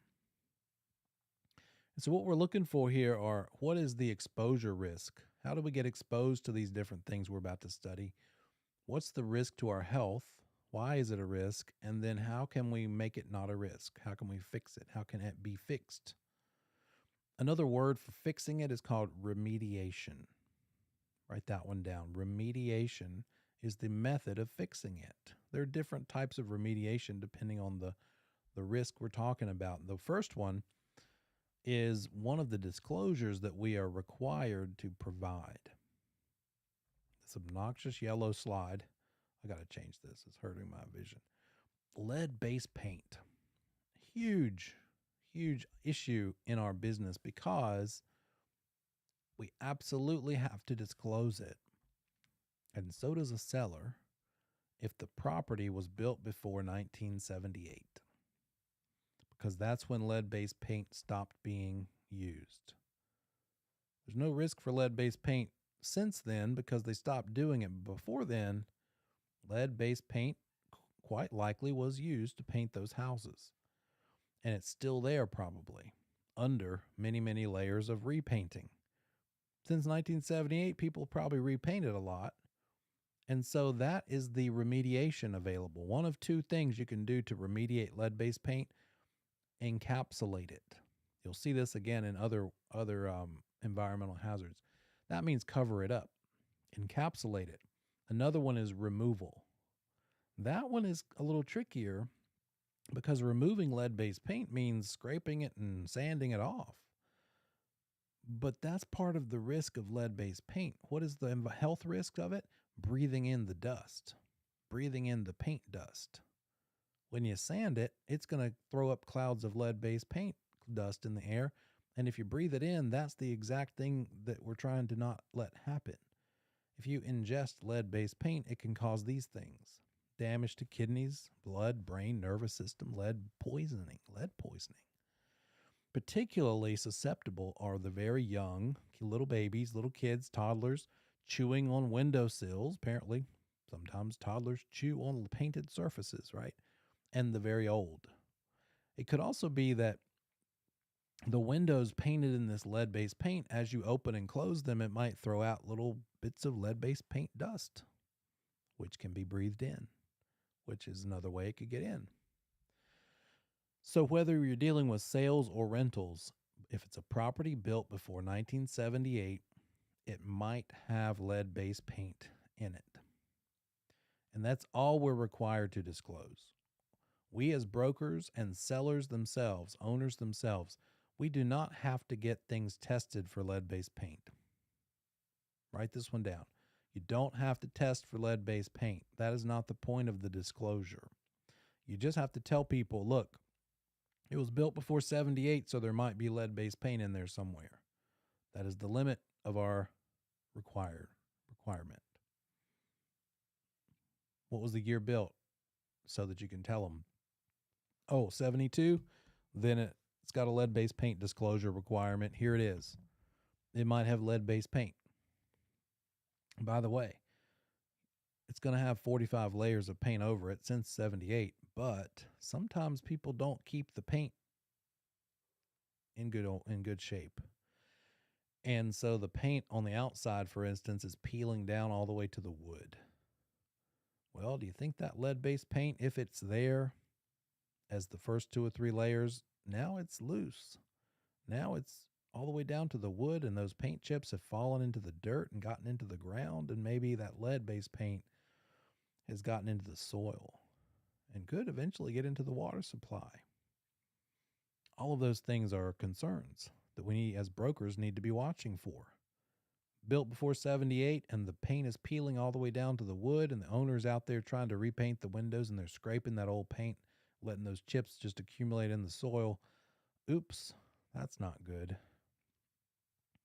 What if it's a house built before 78 and the owner needs to have some work done to it, meaning the windows were leaking maybe? And so now the wall below the window is wet, and they want to hire a contractor to cut out the wet part and put in nice new wood.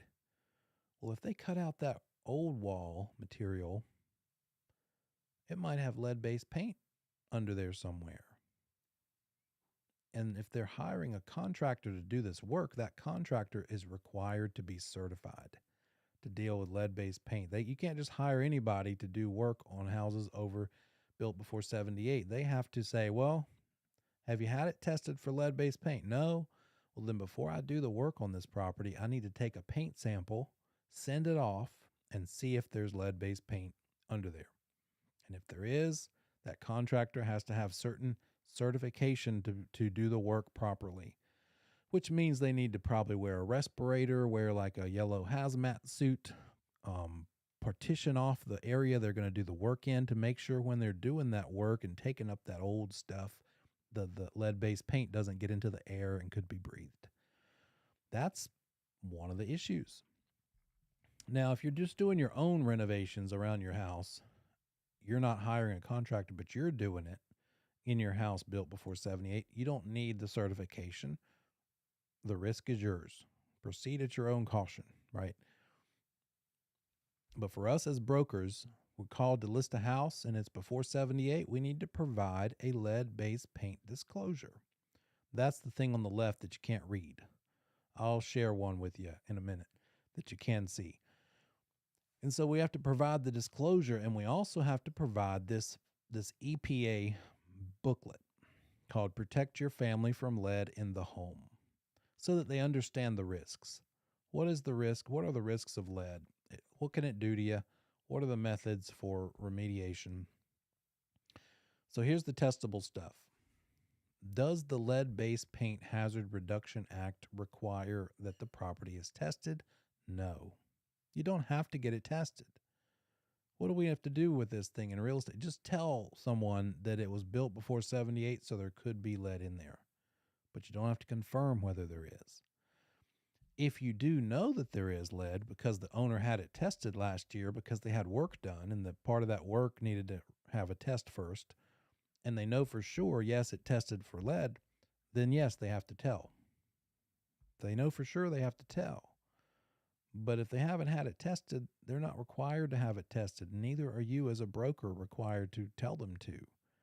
We're just giving everybody fair warning. Built before 78, it could be there somewhere.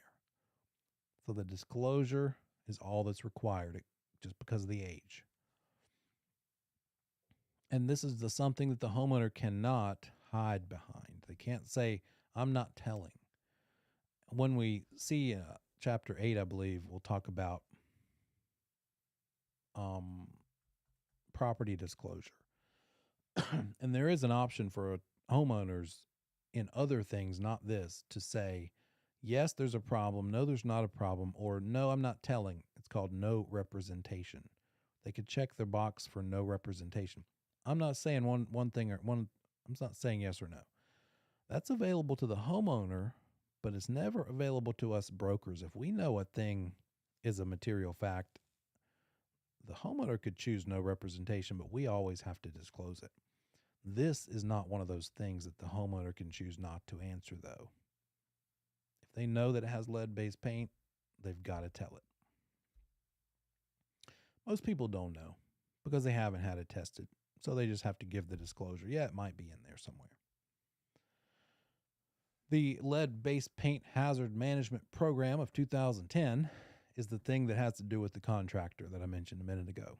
If you get renovations done or repairs done that require disturbing potential lead-based paint, then that contractor that you're hiring needs to have EPA certification if it's determined that there is lead-based paint. They can't just start hacking away and making clouds of dust puff up in the air to be breathed. Got to have a contractor with that certification to do work on lead-based paint surfaces. But an owner is exempt from this certification. You don't have to have the same certification if you're doing your own work as an owner. Let me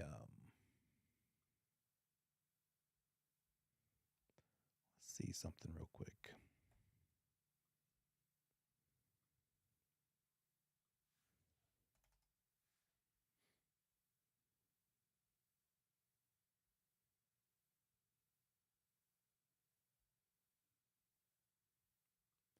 See if I can find the lead-based paint disclosure close by.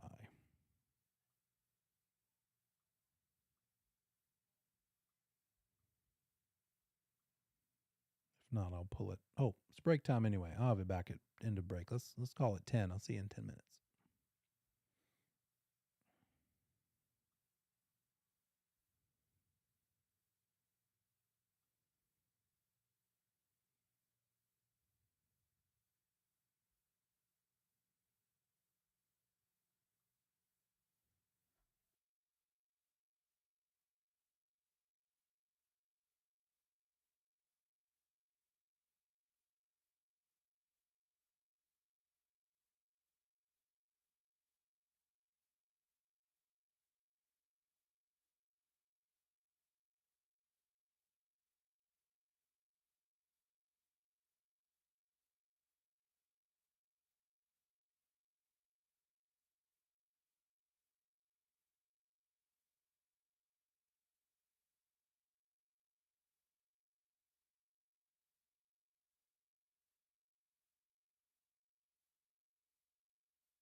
Okay. Oh, yeah, lead-based paint. Let's take a look at the disclosure itself. Here's what you couldn't read so well. Well, this is that pamphlet. You can Google search it like I just did. Protect your family from lead in the home, and it'll come up. EPA.gov, and it just has basically what we've just learned. It's about 20 pages. It talks about the risks and the requirements. But here's the actual disclosure form that we need to have signed. It's just a 2-page, and it says this: properties built before 78 might have lead in them. In this box here, here's what lead poisoning can do. It's a risk to pregnant women. It could cause learning disabilities, behavioral problems, memory problems, young children particularly. And then here's the disclosure part. Does the seller know anything about lead-based paint in the home for sure? Then check the box and give us some details. If they don't know that there's lead for sure, then check this box. And that's okay. Seller says, well, all I know is it's built before 78, so you told me it might be there, so I'm going to check this box. And that's probably the most common one. And then they'll initial right here off to the left. If there are records, because they do know, because they had testing done, then they need to provide those records.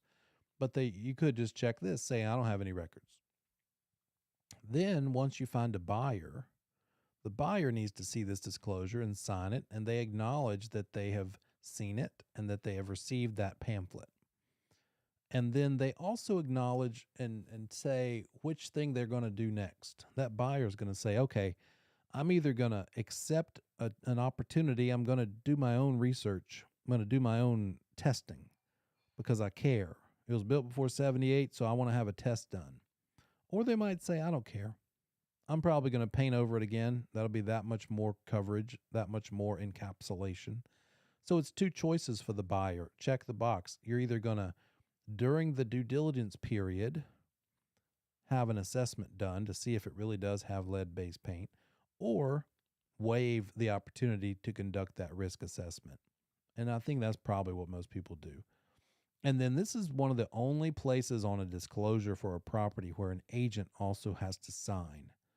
And so the agent for the seller needs to initial here saying, yep, I've done what I'm supposed to do. I've told the seller what I'm supposed to tell them.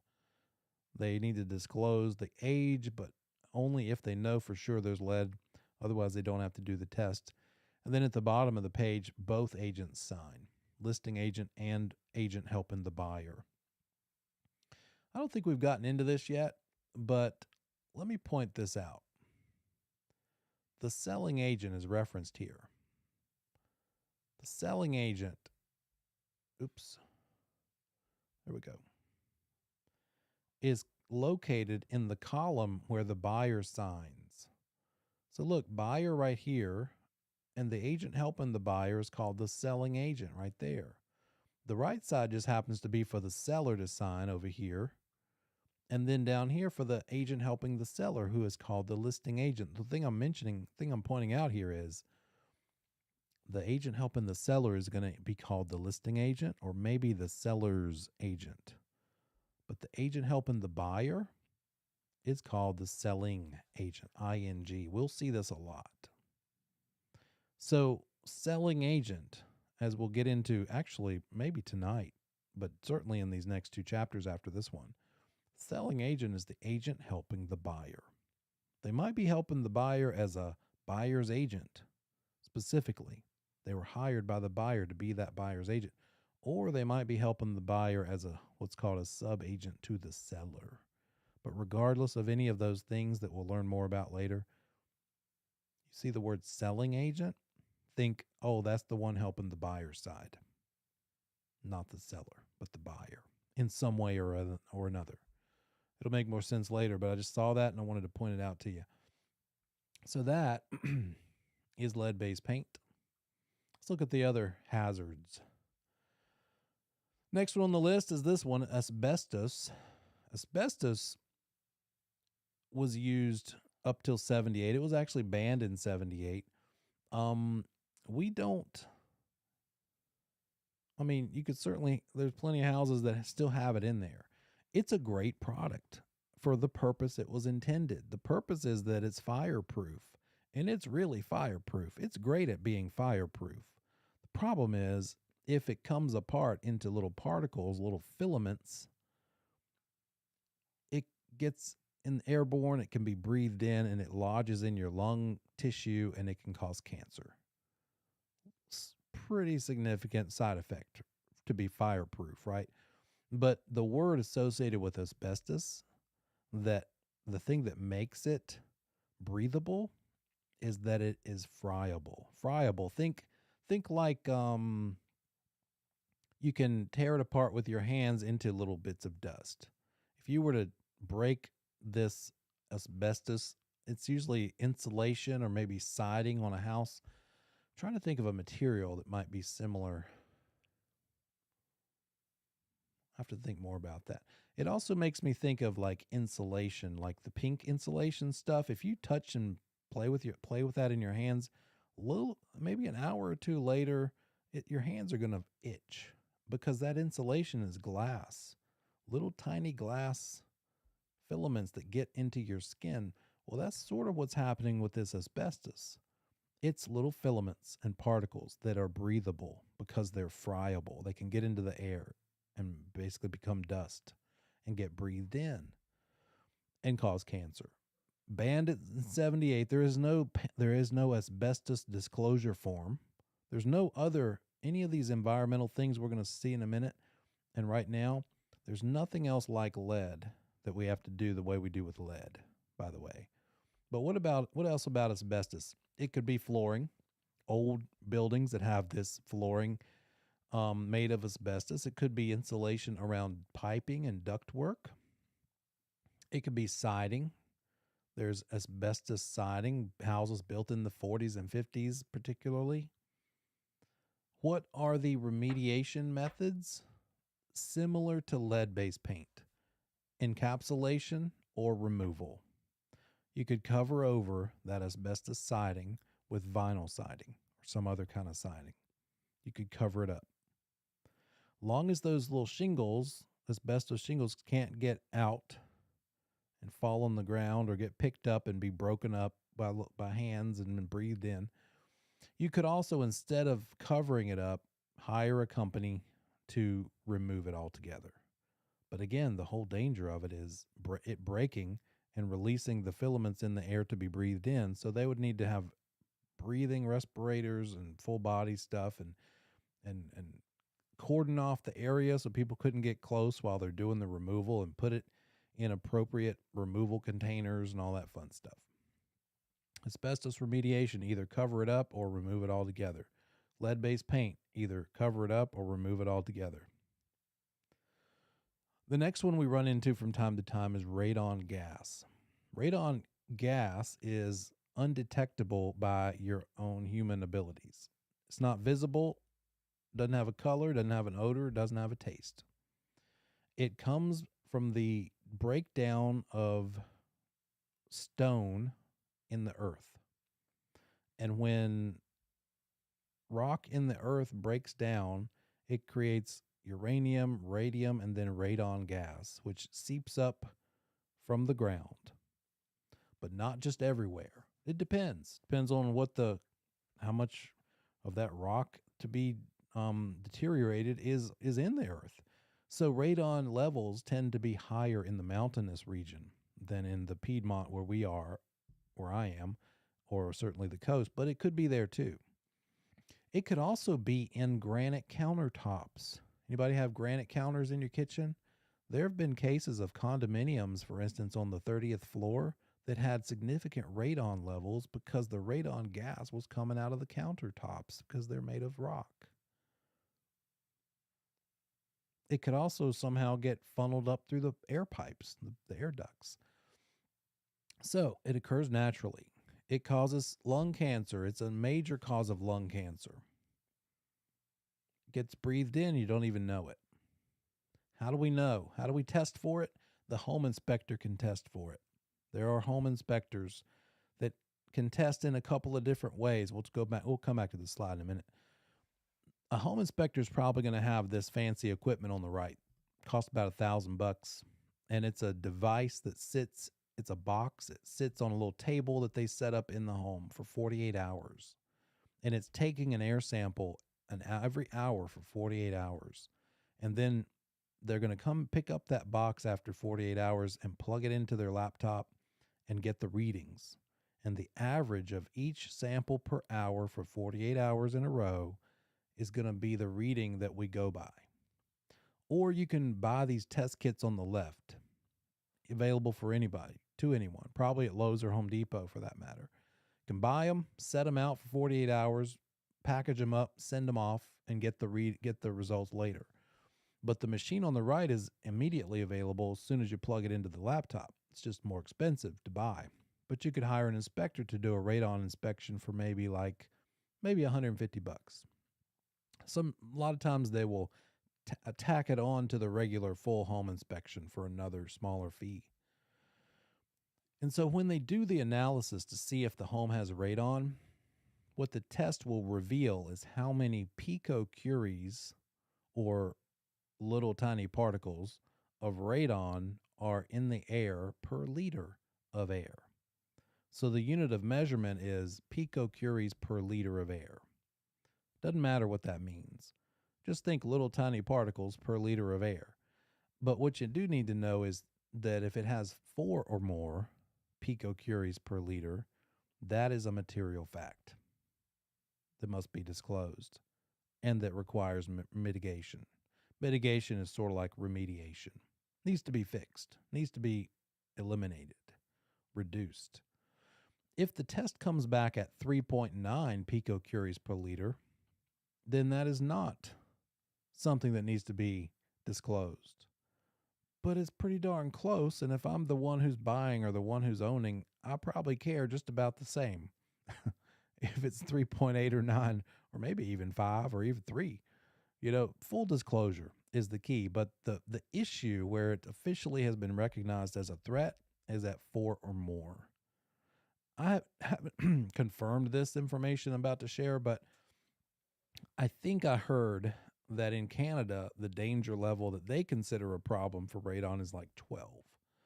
So it's going to depend. But here in our market, I think it's also national here, it's EPA. So EPA guidelines say all of U.S., 4 picocuries per liter needs to be disclosed. That's the danger level, so that's the material fact.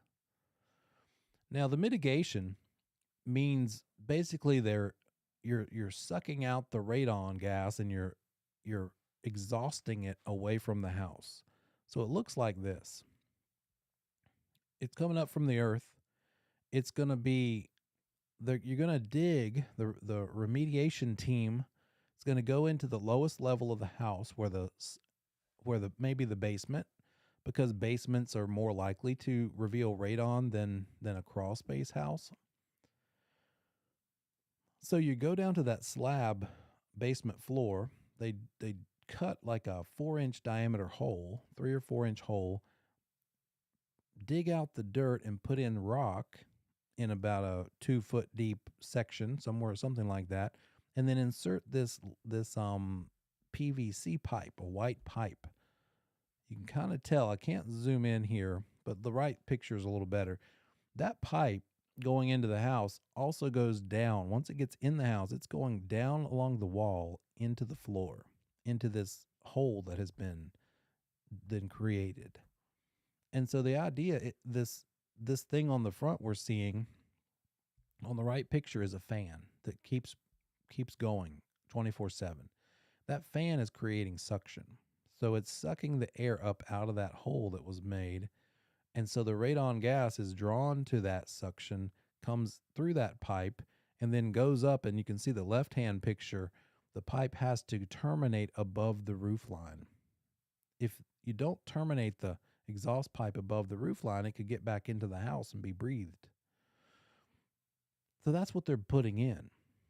I've seen radon remediation systems cost anywhere from $2,000 and up. And that's really what it is. They might need 2 of them, depending on how big the house is. But you're sucking that radon gas up and blowing it out the top. That's it. That's the idea of radon gas.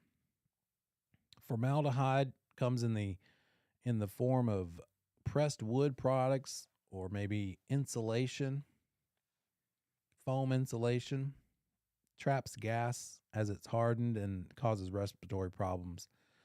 It was banned in 82. The ban was removed, but now it's just a warning. There might be urea formaldehyde, just as a possibility. Here's a big one. The evil mold. Mold is weird. It's a living organism, and it may not even bother you or me, but it might bother that person beside you because you could have a mold allergy. It could be deathly dangerous. I knew a pastor who lived in the parsonage, the house provided by the church, and between the parsonage and the pastor's office down at the church, both of them had mold behind the sheetrock in the walls. Come to find out, he was really allergic to that species of mold. And over a short period of time, he couldn't get well. He was just being sick all the time. They finally figured it out that he was allergic and the mold was everywhere that he was. He ended up having to have multiple blood transfusions because the blood had become toxified with the mold. And it just happened to be wrong guy for the wrong environment, right? Another time mold becomes a big issue is after a flood.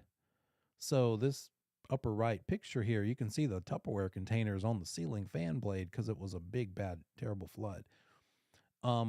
Insurance companies, by the way, will cover flood damage, but oftentimes will not cover remediating the mold that inevitably happens after the flood from the water being everywhere.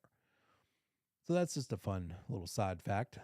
It can get really big, bad, and ugly, like these photos, and require remediation. But it's a fungus. And once you have wet building products, that mold fungus is feeding off of the wet environment. It can give off allergens to make people sick. It multiplies easily. Once it starts growing, it doesn't take much to keep it growing. And so it can just be an ongoing process, especially if it's in an area that's not really detected too quickly. There we are about the homeowner insurance. So that homeowner policy may not cover mold.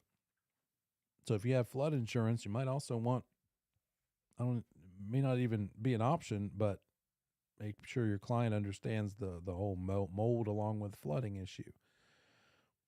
If it's detected, requires remediation, probably going to require someone to vacuum the mold away using what's called a HEPA vacuum, like a really fine filter. And then they're going to spray this mold killer, moldicide type of, not just Clorox. You're not supposed to actually use Clorox because it can actually break down the wood and harm the wood structure, but there's a special moldicide product that they would use.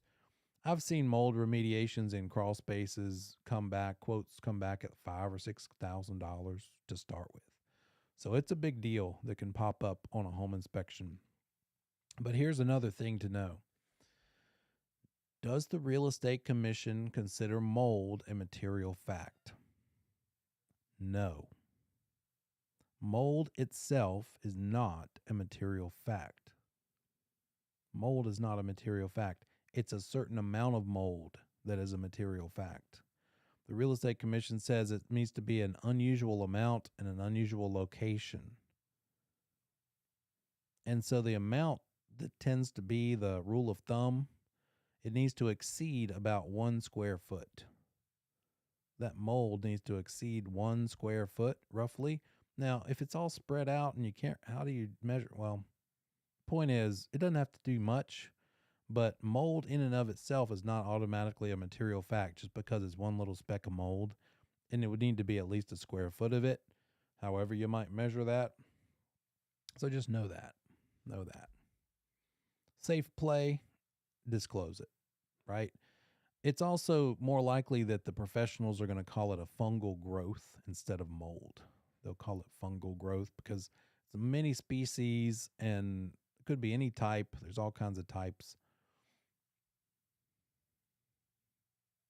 Another issue environmentally is underground storage tanks. People have used storage tanks to hold fuel oil for like an oil furnace underground because they're not pretty. So they'll bury them. And so houses built in the 40s, 50s, especially 30s, 40s, 50s, has maybe used to have an oil furnace but doesn't anymore, but it might still have the tank. If you ever been to your grandma's house or some house in that area and you've seen these rusty pipes sticking up in the flower bed, it's because there's a tank buried under the ground. And so the issue is that tank could rust through over time. Maybe it's empty, hadn't had oil filled up in it forever, but it's got oil residue in it and it rusted through. And so that oil that's left in there seeped into the soil. A lot of OI sounds in here. Doesn't take much for it to contaminate. So you as a broker need to have a red flag in your head and think, okay, this house was in that era. It's older house. Maybe like if there's a grate in the floor of the hallway, that's typically a red flag that it used to have an oil furnace. It might still have an oil furnace. Where do you put the oil? And if you look around in the flower bed, you might find these pipes, or you might not, because an owner might get kind of cagey and dig in the ground down about a foot and then cut those pipes off and cover them up. So just warn your buyer or your seller, hey, are there any underground storage tanks? Let's find out. Maybe tell the home inspector, maybe they need to bring a metal detector. Maybe they need to poke around and try to get to the bottom of it and find out if there's an underground storage tank. Even if the tank is as little underground as 10% of the tank being underground, it's considered an underground storage tank. There's this one. There we go. Any tank at least 10% underground is considered a UST. And so we as brokers have to disclose that it might have a UST. Property might have one. Other clues could be you could see that rainbow oily sheen if there's wet, if there's water on the surface. Metal or asphalt might indicate former commercial use. Therefore, it could have had an underground storage tank for oil or gas. And then for environmental, there is legislation. Acronym is CERCLA, Comprehensive Environmental Response, Compensation, and Liability Act. What this basically means is environmental concerns are so important that it might be the only person that can pay for the violation, that can pay for the danger, the thing that's the problem. Remediating the environmental concern might be the current owner, and it might not have been their fault, but they're the only one we can locate, so they're the one who has to pay for the cleanup. So under CERCLA, it's got what's called strict liability. The current owner is responsible for the cleanup. If you can't locate the one who is responsible, maybe it was the previous one that they bought it from who had like a waste dump in the back of the woods in the far edge of the property that nobody ever walks to. And there's a dump back there. And maybe it's got oil tanks, maybe toxic waste. Who has to clean that up? Well, let's go find the seller that we bought it from. They're dead or they're broke. They got no money to clean it up with. Well, current owner has to clean it up because of strict liability. That's why as a buyer agent, it's important that we discover and disclose. Find out what's going on. Walk the property. See what might be back there and inform our client of this. If we see some sort of environmental concern, hey guys, under CERCLA, if you buy this property and the person you're buying it from right now, they don't have the money to remediate it or to fix it or to clean it up, you're going to have to clean it up. So we, the broker, need to tell them this stuff and get them to have appropriate inspections to verify things, check that underground storage tank. That could be it. Maybe that caused oil to seep out in this huge space, huge area. I've shown a house in the city limits of Kannapolis before, and it looked like there was a little gas station in the woods, like crumbled, like old Roman ruins. It was just little bits of wall left over, but it looked like a commercial property, and it could have had an underground storage tank, maybe still there. We didn't end up buying it, so it didn't matter. But that type of thing could be where this pops up on you.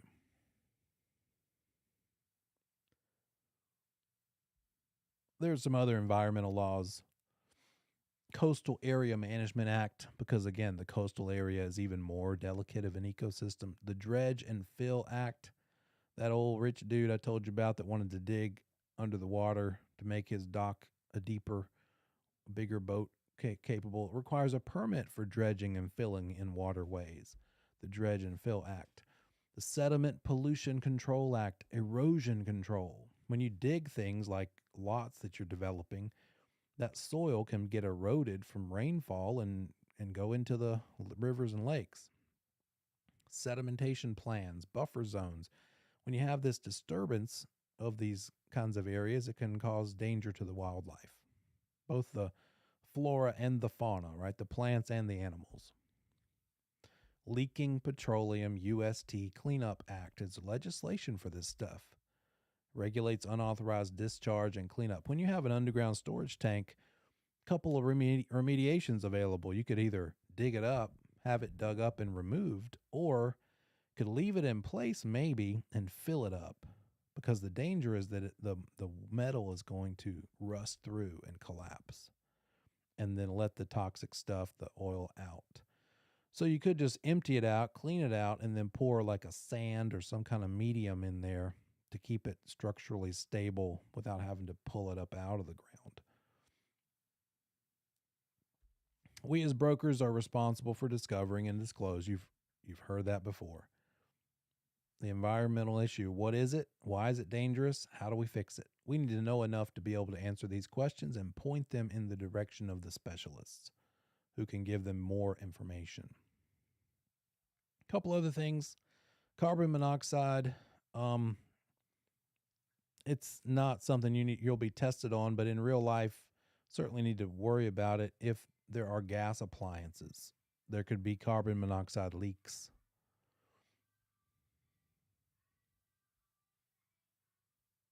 All righty. That's chapter 6. Now for the big one. Chapter 7, our biggest multiple double potential questions on the test here with chapter 7. Let me fix that so you can see it. Chapter 7 is about agency, this concept of how we are to interact and behave and take care of our clients. It's huge. This is what gets a lot of people in trouble with the Real Estate Commission, not adhering to the agency laws properly.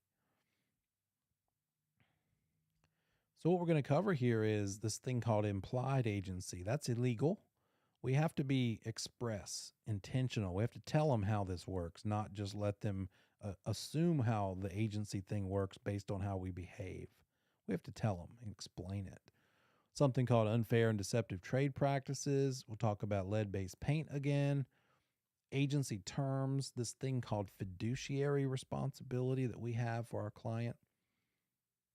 If you're trying to get this license just to do your own real estate, that's fine. That's great because you want access to the MLS, fine. But if you're also going to have one foot on the dock of doing your own real estate and the other foot in the boat of taking care of a client, you got to really make sure you understand if you're taking care of someone else doing real estate, you've got to put them above yourself. So doing it for yourself as an investor is sort of almost a direct opposite of doing real estate for someone else. As an investor, you're trying to take care of you're the customer. You're taking care of yourself. But when you're doing it for somebody else, they have to be above all else. That's essentially what fiduciary means. We'll see what those fiduciary roles are. Talk about the relationships, classification of relationships, and what is the scope of our authority. So, first thing to know about this thing of agency is, what are the basic 3 types of agency? Not specific to real estate necessarily, but agent for somebody. An agent. What does it mean to be an agent for someone? You could think of Jerry Maguire, sports agents, right? So, what does it mean to be an agent for somebody?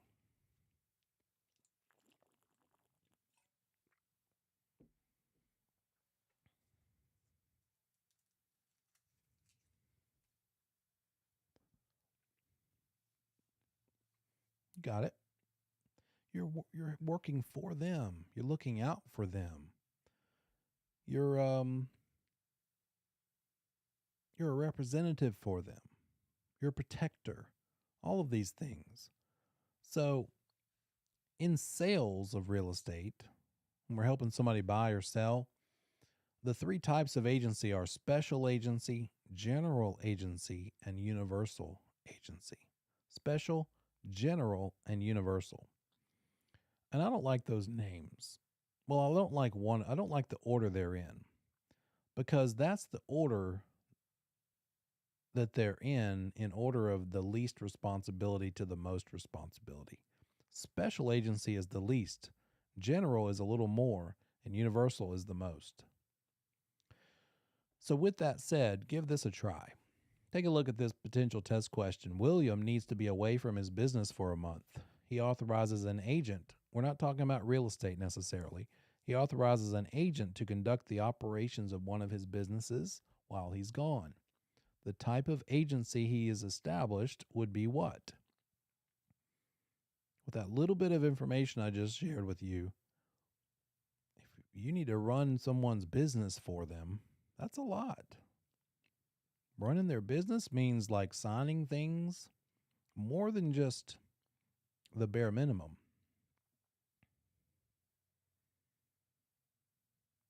Part of this is not a great question. We need more information, really, because my first thought is, what kind of business? If it's a property management business, meaning you're running their, but I don't think that's what it means. William needs to be away from his business. He's normally working. I'm thinking like a shoe business or a bakery where he does it most of the time, but he's letting you be his person in his absence. So you're doing everything a business owner would do while that owner's gone. That means potentially signing contracts, and that's special. I'm not special. That's a unique, because it's literally not special agency. It would be universal agency, right? It's the opposite. Right? So the words, you just have to learn them. Universal agency, think about when you hire an attorney. If you hire an attorney, they're representing you maybe in a court of law, maybe to write up a contract, maybe to negotiate. And when you hire that attorney to negotiate for you, that you might even give them permission to accept an offer on your behalf, because it's an attorney-client relationship. That is not the same thing we have as a real estate broker. That is way more than we are entitled to do as a broker. And I don't even want to do that level for someone. As a broker, it's the opposite end of the extreme. It's the special agency. That's what we have. We can't sign a contract on behalf of our client as a broker. We would tell our client what the other offer was or what the counter offer was. And hey, so what do you want to do about it? Okay, I'll tell them. Telling people back and forth, helping them negotiate, but not saying, yep, they'll take this and I'll sign my name to it, and now they're beholden to that. And you would never call your client in real estate sale and say, well, I know you wanted to get $450, but I negotiated them to $440 and I signed a contract, and so now you're obligated. That would never be a thing. You better not do that. Can't do that. That's special agency, and that's not something we have that level of authority for as a special agent. A little more than special agency is something called general agency. There's two places in real estate business where general agency is a thing, where it comes up. Number one is in property management. When we're working for somebody as their property manager, what does that mean? We are managing their rental property. We're helping them figure out, pick tenants, find tenant applications or tenants to apply, and then check on those tenant applications and see if they're going to really pay the rent like they promised to. and then take care of the property and hire a plumber if the water heater blows up. And if that tenant does stop paying the rent, take them to court and evict them. That's all the sorts of things a property manager does. And might also be executing leases, signing on behalf of the owner to a lease. So a property manager has even more responsibility than an agent who's helping someone buy the property. So when you're buying property or helping someone list their property, that's special agency. That's the lowest version. The next one up is general. That includes property management because of all those extra things as a property manager you might need to do. Another type of general agency we run into in this business is the relationship between you as a broker and your firm.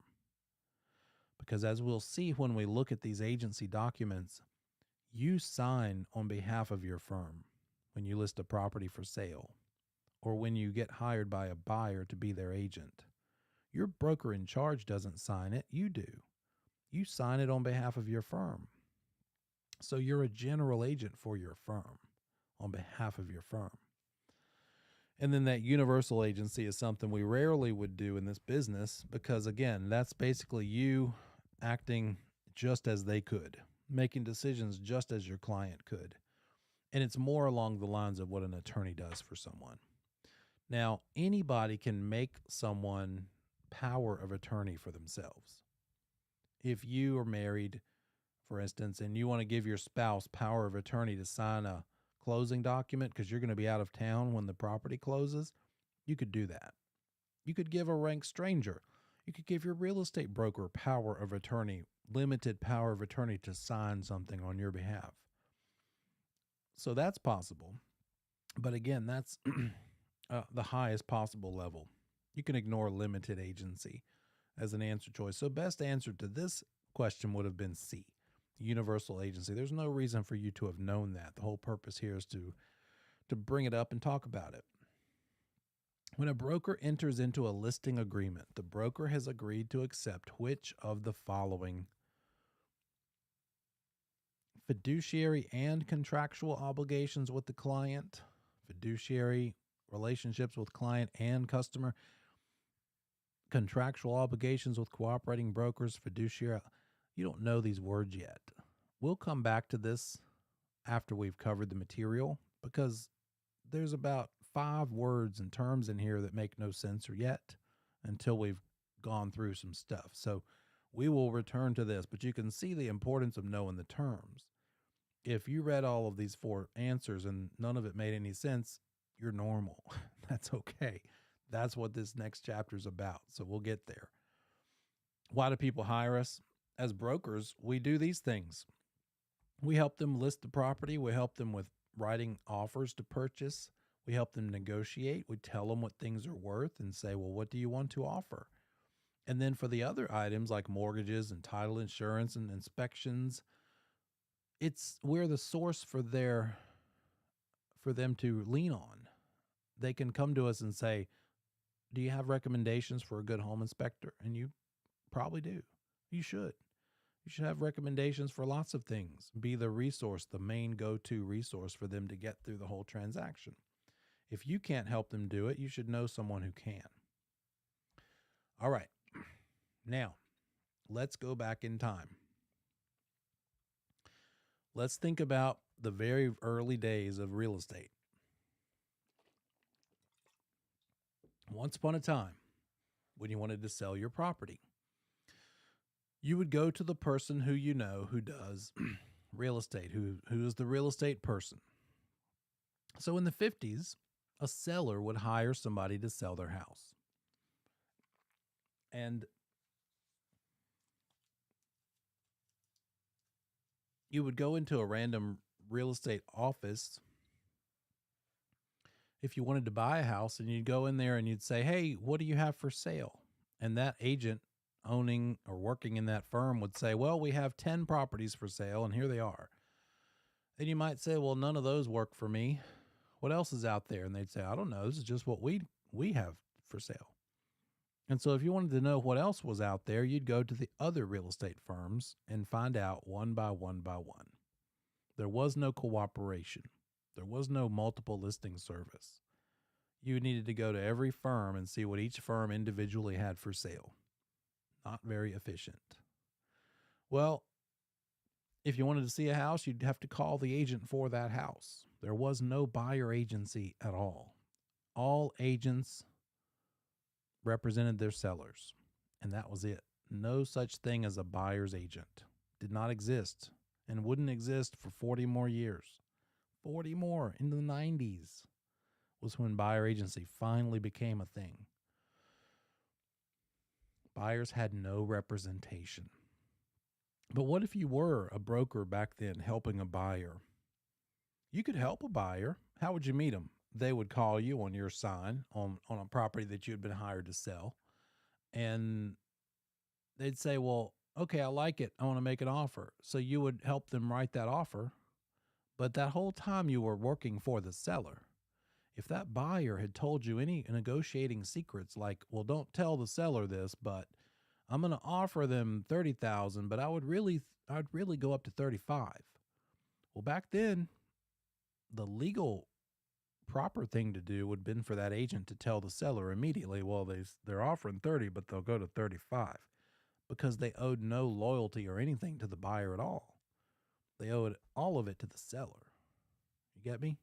No buyer agency, no obligation to the buyer. If they learned anything confidential about the buyer, they would have had a legal obligation to tell the seller. But I have a feeling that was not done properly from time to time. Well, let's think about it. If you were particularly entrepreneurial minded back then and you're in this business, you're just sitting there, typical day at the office. Somebody comes in the door of your real estate firm and they say, I want to buy something. Here's what I want. And you don't have anything for them. What if today you think differently? You think, wait a minute. I was just talking to Bob down the street at that other firm, and he mentioned he was going to be listing a property that might work for this guy. This is all what you're thinking in your head. And so you say to this person who just walked in, well, you know what? I might know of another property, but let me make a phone call and make sure, and then I'll get back to you. So as soon as that person leaves, you call Bob and you say, hey, Bob, you got that listing you were telling me about, right? Well, I think I might have a buyer for it. And Bob would say, great, send them on over. And you say, well, hang on a minute, Bob. I know this buyer, but you don't know them. So what's it worth to you for me to make that connection?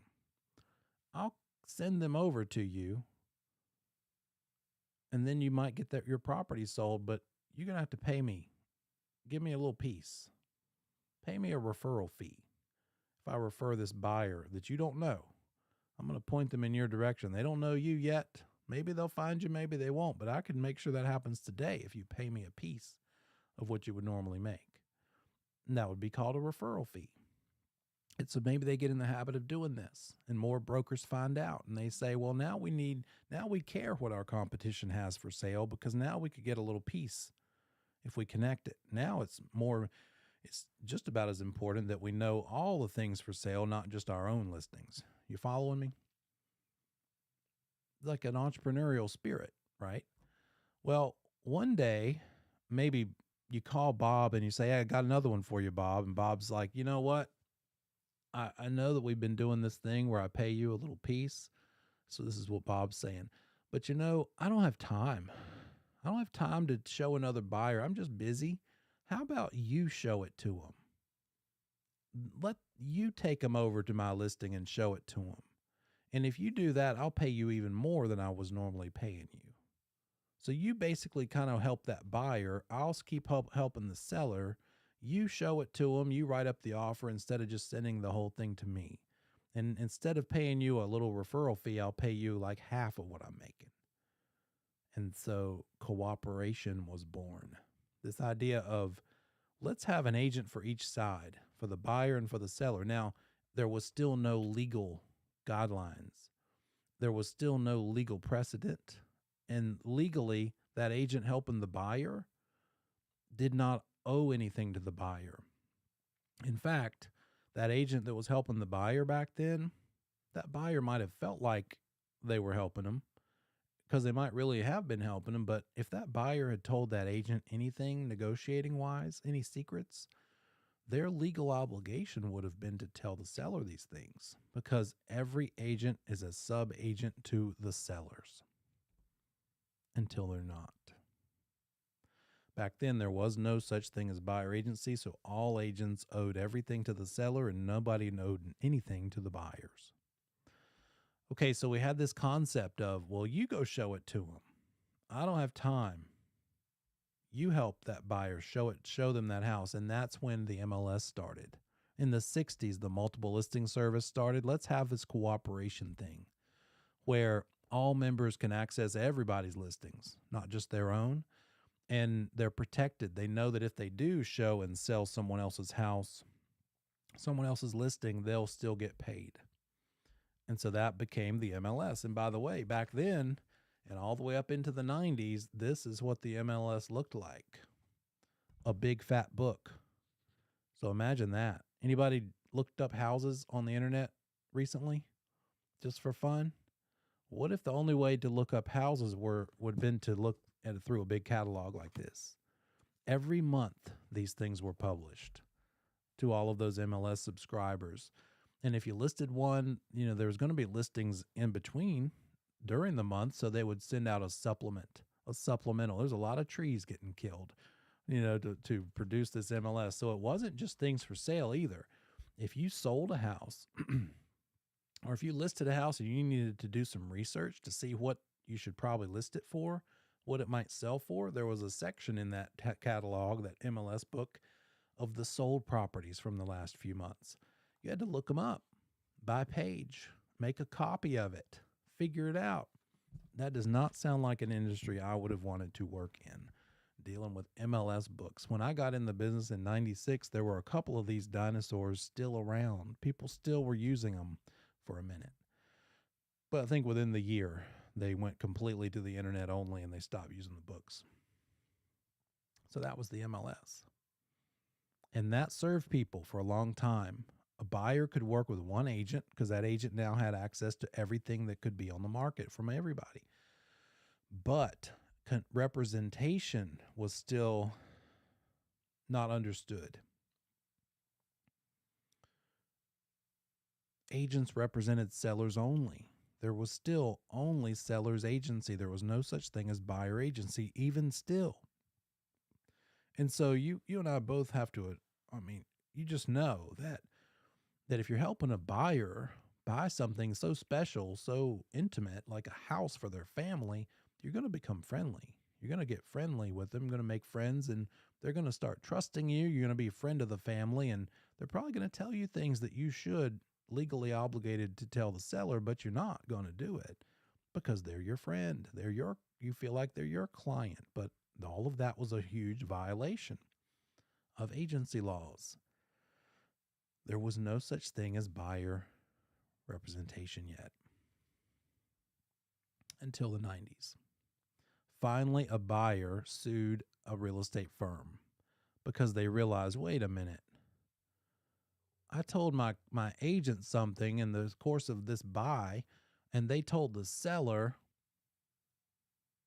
and that was their legal obligation to do so. And I was told or under the impression that they were looking out for me as my buyer agent, and that's not really what was happening. Come to find out, it wasn't even possible to have a buyer agent. So they sued the Adina Realty Company, who is still in business even today. Multiple people sued.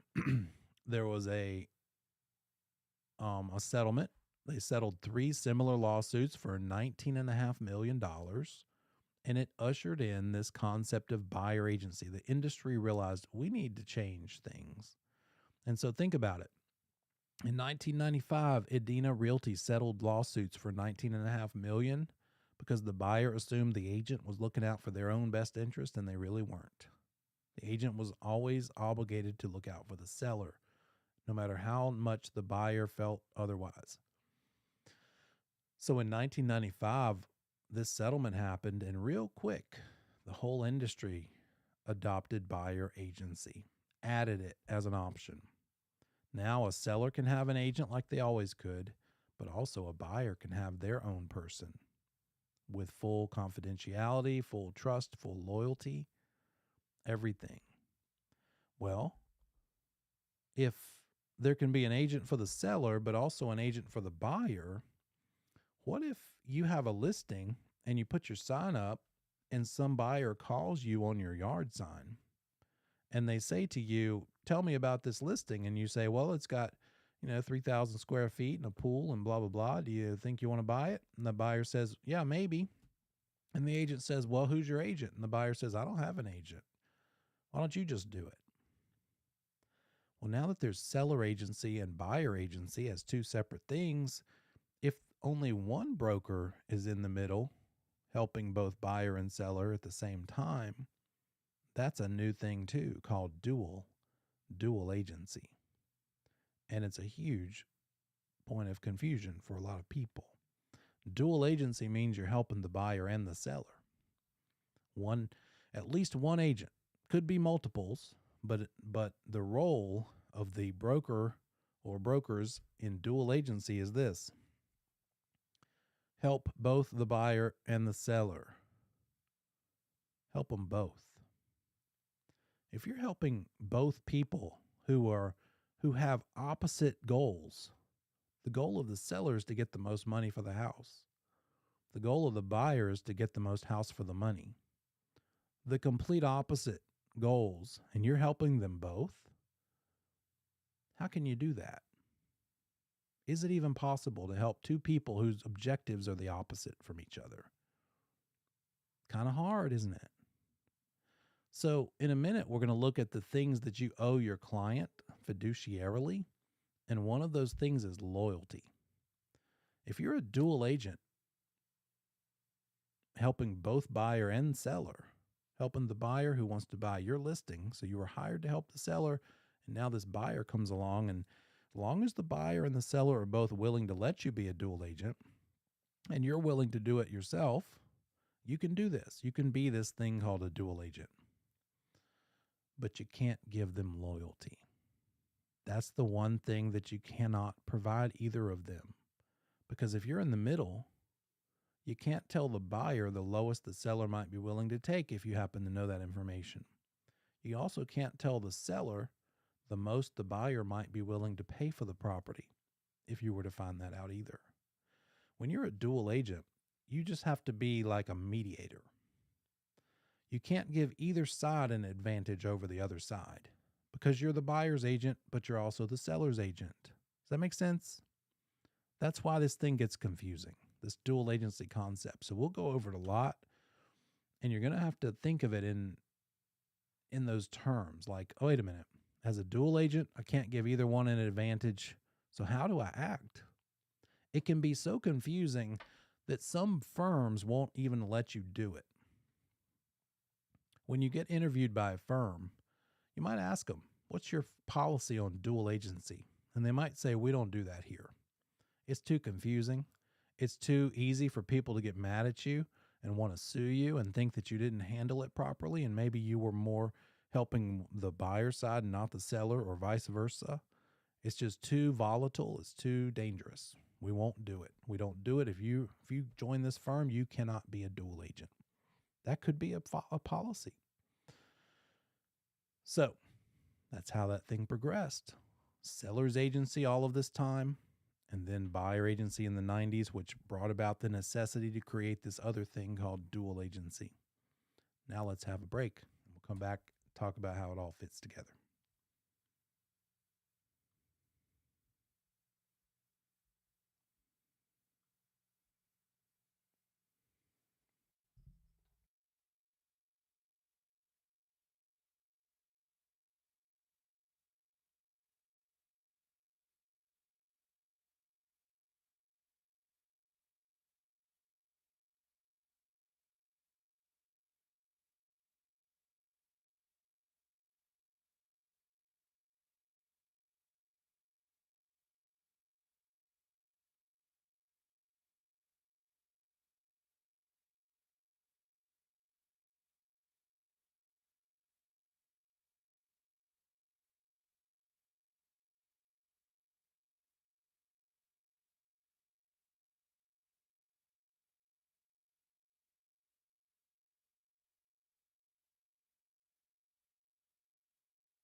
right, let's finish up the evening. About 40 more minutes.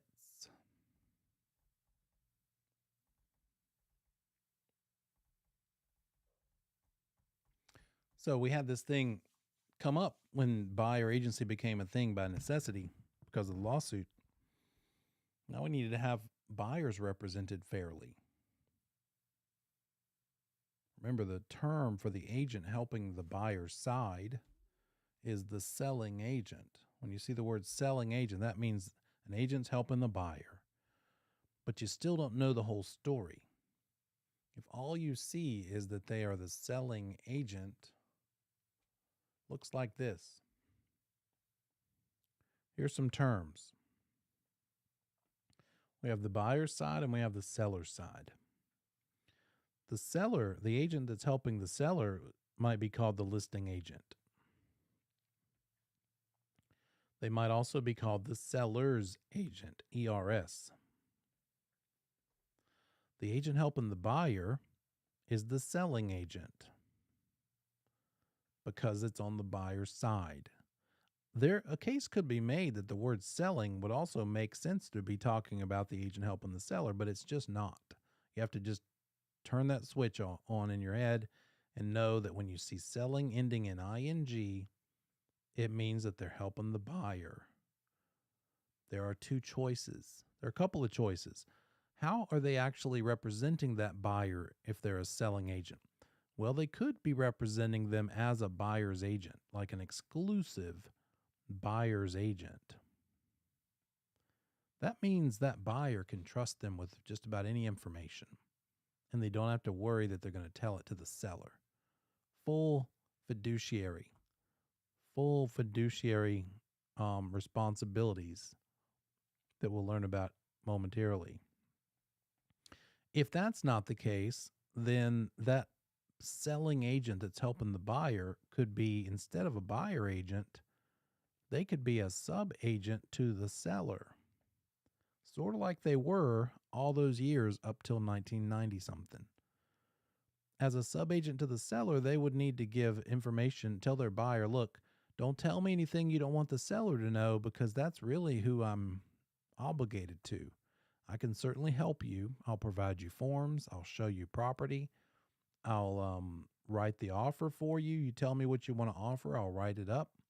But don't tell me any negotiating secrets because I would be legally obligated to share them with that seller because you haven't hired me as a buyer agent. Therefore, I'm only a sub-agent to the seller. Selling agent, helping the buyer as a sub-agent to the seller. I know, it's ridiculous.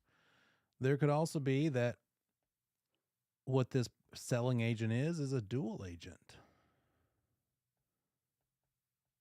in which case they'd be helping both the seller and the buyer. So that's all the stuff we're going to dig into with these couple of chapters. And that's why it's really big, right? That's why they're pretty big, important chapters. So let's take a look.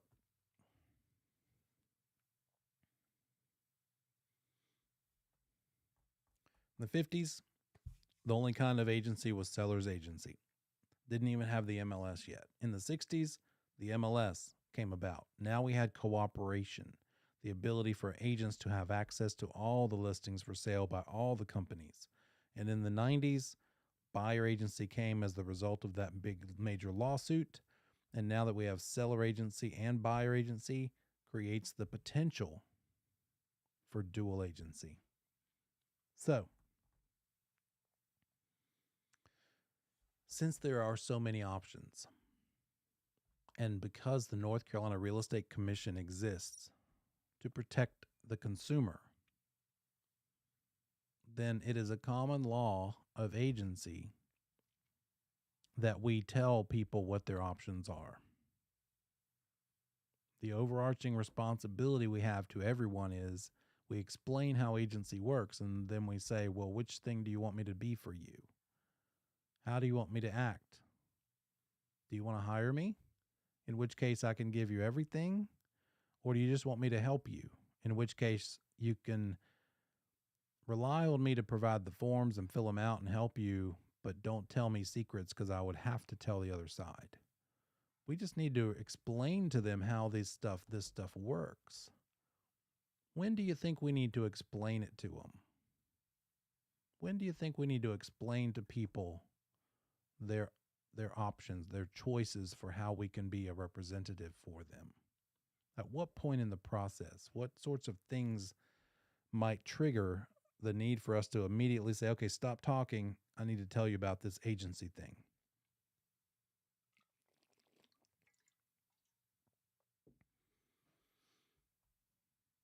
Still think about it. Put it in the chat, but I'm going to give you another scenario. Maybe you're sitting in an open house. It's your listing. You're sitting there holding it open for 4 hours on a Saturday, and someone comes in the door and they eat your cookies and they drink your lemonade and they're just talking to you. At what point in the conversation do you think you need to tell them what their choices are for you to help them or not? That's a good choice. That's a good guess. Meet somebody in person. Okay. So they come into the door of the open house. And what if you just spend the first hour talking about referees and NFL ball games and stuff? Or the Panthers or the Hornets. Nothing real estate.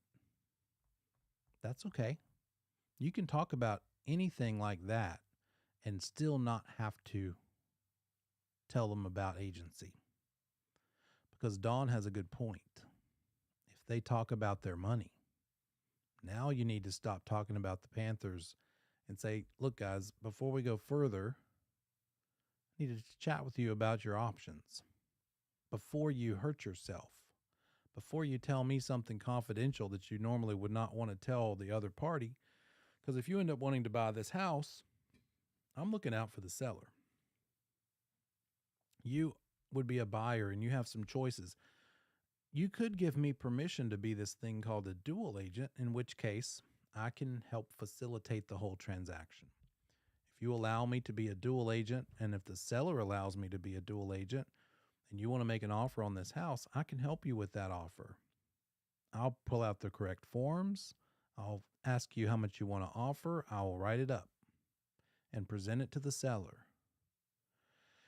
And if you need to know what similar houses like this one have sold for, I can even do some research and share that with you. But what I cannot do as a dual agent for you is tell you something that would harm the seller. But I also can't tell them something that would harm you, right, in the negotiating. So you have to explain this stuff to them at the point where they could tell you secrets. We call it money or motivation, or wants and needs. Any of those types of things. If those come up in the conversation, you need to stop the chit chat and start telling them what their choices are to move forward so that they can't accidentally tell you something confidential. It would be a violation of your agency duties to let them keep talking and tell you, not even knowing the danger, not even knowing that they shouldn't keep talking, and that you would be obligated to tell the seller what they're telling you. Don't let them do that. You don't owe them anything in life because they're a rank stranger, but you do owe them this part. You owe them the disclosure of agency explanation. There's a special disclosure form that handles this conversation. It's called the Working with Real Estate Agents Disclosure, WWREA disclosure, which we'll look at in a little while. So this common law of agency says licensees must tell people how it works at first substantial contact. So first substantial contact means you're talking about these things. First initial contact is not the same thing.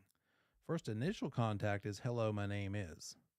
First substantial contact is, oh, we were pre-approved for 385, or we have to sell by June, or we have to be out by fall. Have tos, must haves, absolutes. That's first substantial contact. Money or motivation, or even simply what they want and need in a house.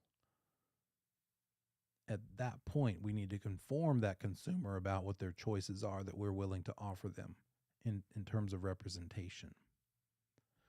Your firm needs to have a policy in writing as to how they will let you take care of people, because they might not want to let you be certain kinds of agency. They might not want to let you provide certain kinds of agency, like dual. They may say, I don't want to do dual. We don't do that in this firm. So their written policy would talk about the types of agency that they'll let you do. They'll talk about the relationships, the co-broke relationships and the commission splits. How much commission are you going to keep when you bring it in the door to the firm versus how much the firm gets? If you act as a buyer agent for a buyer and you make 3% of the sale price, and the sale price is $100,000, that's $3,000. You're bringing a check for $3,000 made out to the firm when you come back from the closing. The attorney wrote it and gave it to you. You turn that $3,000 check into your office manager at your firm, and then they split it into pieces and give you part of it, maybe half. Maybe your split with your firm is 50-50, and you get half of whatever you bring in. Maybe it's 80-20, and you get 80% of whatever you bring in. Maybe it's 66%, in which case you'll get $2,000 and they'll get $1,000 out of that $3,000. That's your split with your firm. So that will also be dictated by the policy and procedures manual of your firm. Something else to know is terminology is huge with this chapter. It's big in this entire course, but this agency discussion, you really have to have a good grasp of the terminology. And so this is the first habit that you're going to have to break. We're all so used to seeing in TV and movies and real life, when we think of the word agent, real estate agent, we think a person, a human, the person who's actually helping the client.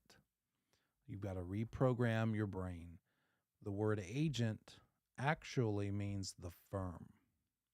The agent is not a human heartbeat person. It's a entity. It's an organization. It's the firm. So the firm is the agent, and all those humans in the firm doing the work are sub-agents to the agent. They're sub-agents to the firm. So we've seen this word sub-agent twice now. We've seen it referred to as sub-agent to seller. We've also just now seen it as sub-agent to firm. So anytime you're an agent to an agent, you're a sub-agent. This is all going to be testable stuff. So who is the agent? The agent is the firm. And those brokers within the firm are the ones actually carrying out the duties and the tasks. So these words need to have a handle on. Agency is the relationship between the firm and the consumer. That consumer might be a client or a customer. We'll see what that means at the end of this list. Agency is the relationship between the firm and the consumer. The agent is the firm itself. Subagency, this concept of subagency, could be two different things. It's like when you look up a dictionary definition, it'll say, well, one definition is this one, and then another definition is this one. So subagency could be that relationship between the firm and the human brokers in the firm. It could also be the relationship between the seller, their listing agent, and all the other agents. So a seller's subagency. A subagent could either be a broker in the firm acting as a subagent for the firm they work for, but it could also be a subagent to a seller. The agent of a seller would be the listing firm that seller has hired to help him sell the house. The subagent to the seller, the agent to the seller, is that what I said? The agent to the seller would be the firm they hired to help them to list the house. The subagent to the seller is all other brokers. They are subagents to the seller. They're not the listing agent. They're subagents to the seller. The person that you're working with and that you have the most obligation to is your principal. That's called your client. Client is more important to you than the customer. The client is more important to you than the customer because the client is the one that you owe more stuff to. The customer to you is the one on the other side of the transaction. So if you're the buyer's agent, if you're the one working for the firm helping the buyer, then the client to you is the buyer and the customer to you is the seller. That makes sense? Customers on the other side, clients on your side of the fence, like if it were a tennis court, tennis match, volleyball match. So this agency concept is that fiduciary relationship when a firm is authorized to act on behalf of a principal. Someone has hired the firm to help them buy or sell. And this is what makes this industry so different than others. Even insurance. There's a lot of similarities between selling insurance and selling houses, but that insurance agent is always representing the insurance company, right? They're selling those products, as far as I know. In real estate, it's very different. The guy at the car lot selling the cars, they're never representing the person buying.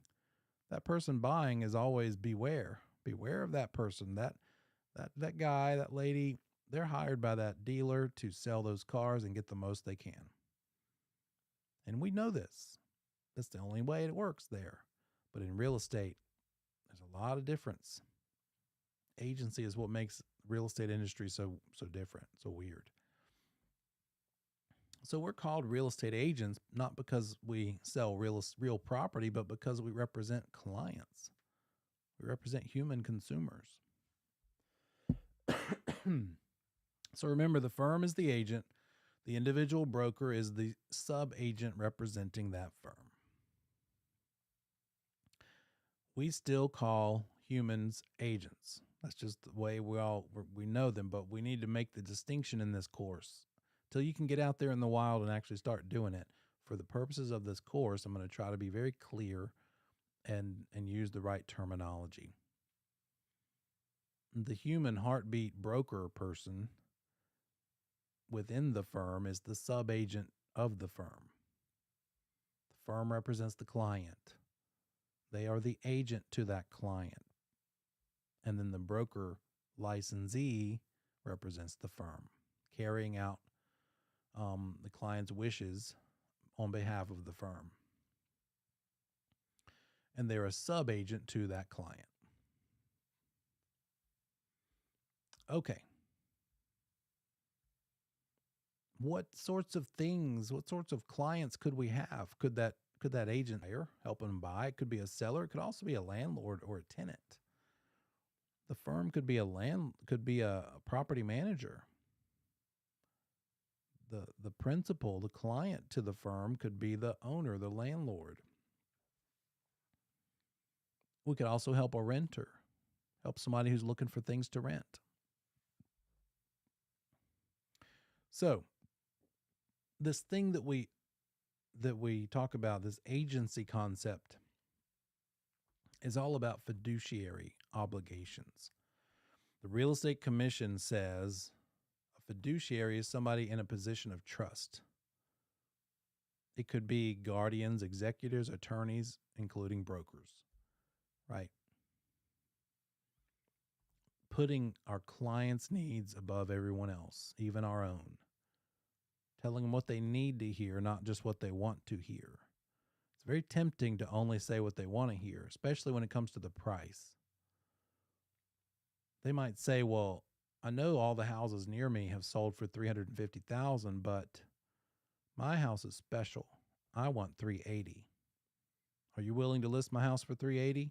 And you've done your research and you know that theirs is really not that much more special than everyone else's. They might get $355,000, but it ain't going to be $380,000. It would be a mistake to say, yeah, okay, let's go for $380,000. You're right. You're not doing them any favors. In fact, it's enough more than what it's actually worth that you could be guilty of willful misrepresentation. Remember that phrase? It's an example in the comments section that you have to study. Hopefully you've read it at least once by now. The Real Estate License Law Commission Rules comments.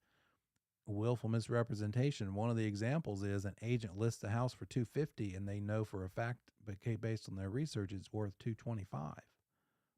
The Real Estate Commission considers that a violation. And people do it all the time. There's plenty of overpriced listings out there in the market. If it came up, if there was a dispute, if there was a seller who got mad because their house ended up selling for less, and they decide that their agent didn't give them good advice and told them something they wanted to hear instead of what they should have told them, they could complain to the Real Estate Commission, and that agent could get disciplined for listing the house for much, much more than what they knew that it was worth. So sometimes we got to tell them stuff that makes them unhappy because it's protecting them. We're standing in their place.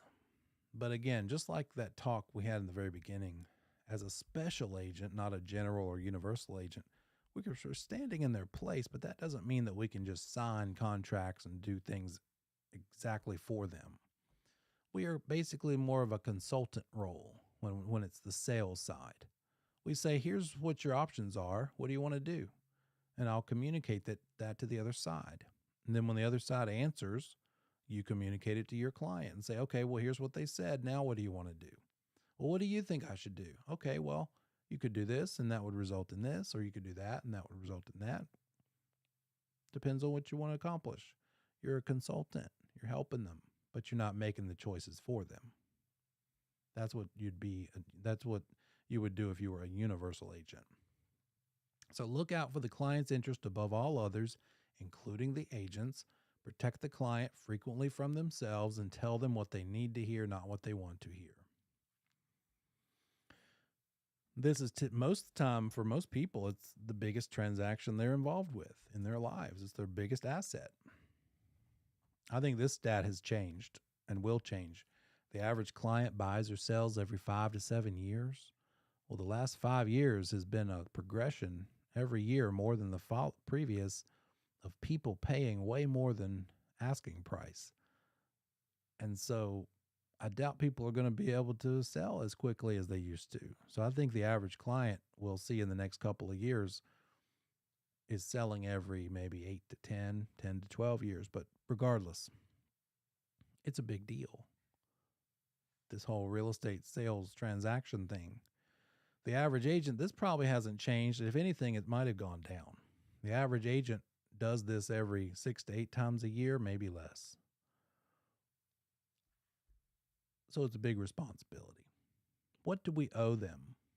Here is the fiduciary duties that we owe them. Here are the fiduciary duties that we owe them.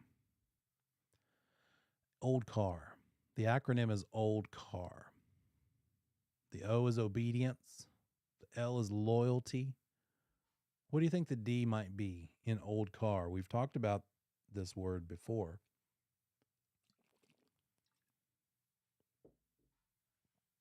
There it is.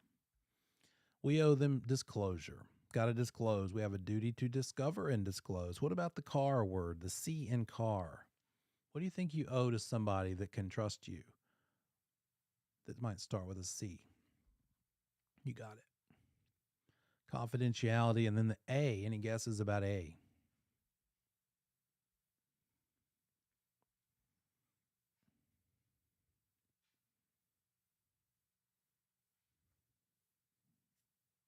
A is accountability, is accounting. We have to keep their stuff safe. We have to keep their documents safe. We have to keep their money safe. They're going to write checks for due diligence money and earnest money. We have a responsibility to keep those things safe. And then the last one is something called reasonable skill and care. And that is involving lots of different little components. We need to know what we're doing. We need to know which forms to use and how to go about things. We don't have to know everything. Nobody knows everything. I've been doing this 26 years, and I'll freely admit I don't know everything. If I'm the least bit uncertain, I will pull the ripcord and say, great question. I don't know. Let me go find out. So a good agent is not the agent that knows everything, because that's impossible. It's the agent who knows where to find it out for you. So reasonable skill and care also includes honesty and fairness. You need to be honest and fair with everybody. Here's the next thing. These are the 6 things that you owe to your client. But 2 out of these 6 things you owe to everybody. Which 2 of these 6 do you think you owe to everyone, regardless of them being your client or your customer? Even the party on the other side of the transaction, you're helping the buyer, you owe to the seller which 2 of these things? Or if you're helping the seller, you would owe to the buyer which 2 of these things? Let me get a couple of folks. Let me get something from everybody. Everybody make a guess. Put something in the chat.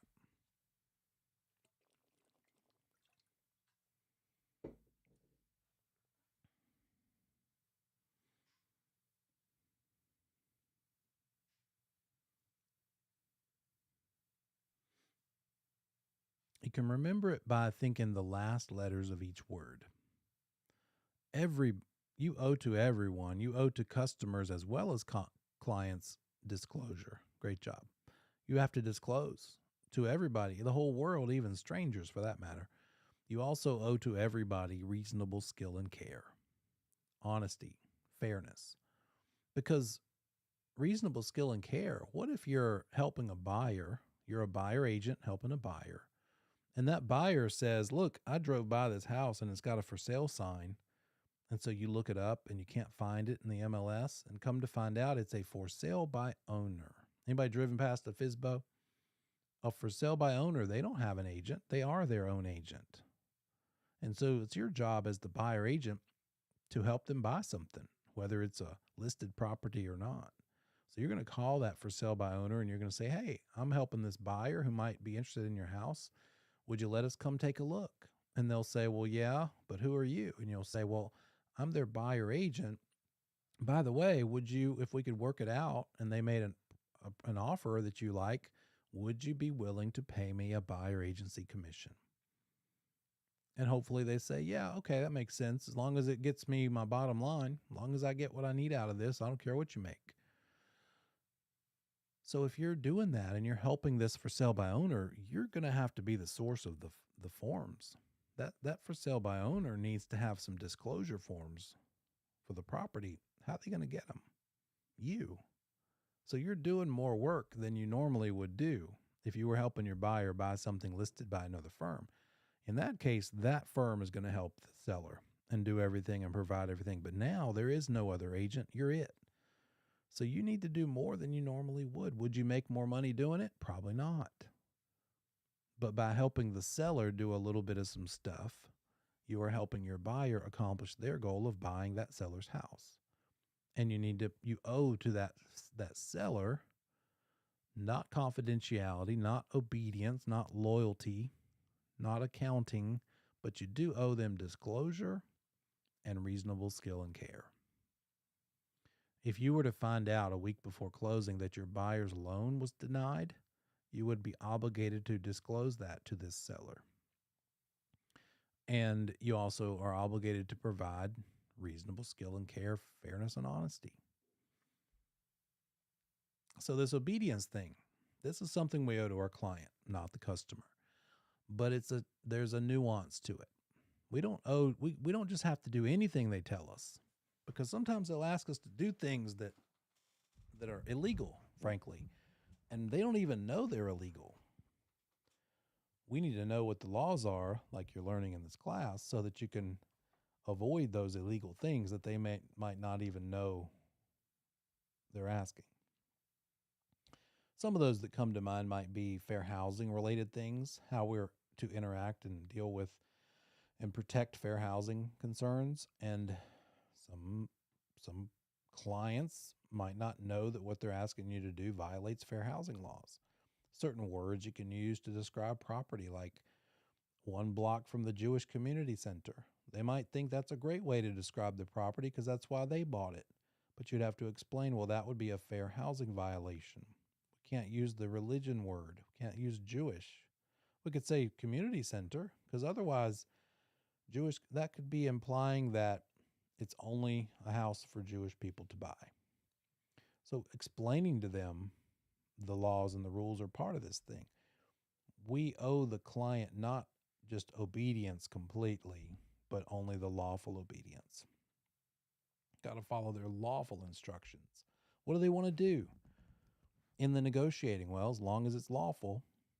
Now, if what they want to do would also potentially hurt them, could still be lawful, but maybe it could hurt them, we need to give them that advice too and say, look, what I think you're asking me to do here could hurt you financially. And then maybe point them in the direction of an attorney or some additional information. Give them fair warning. But they like to test you on this. What do we owe the client? Not just obedience, but lawful obedience. Loyalty, that's a big one. We have to be loyal to them, even more so than being loyal to ourselves. We have to disclose the relationship with anyone involved in the transaction. Hey, I'm their agent. I'm their person. I'm the buyer's agent.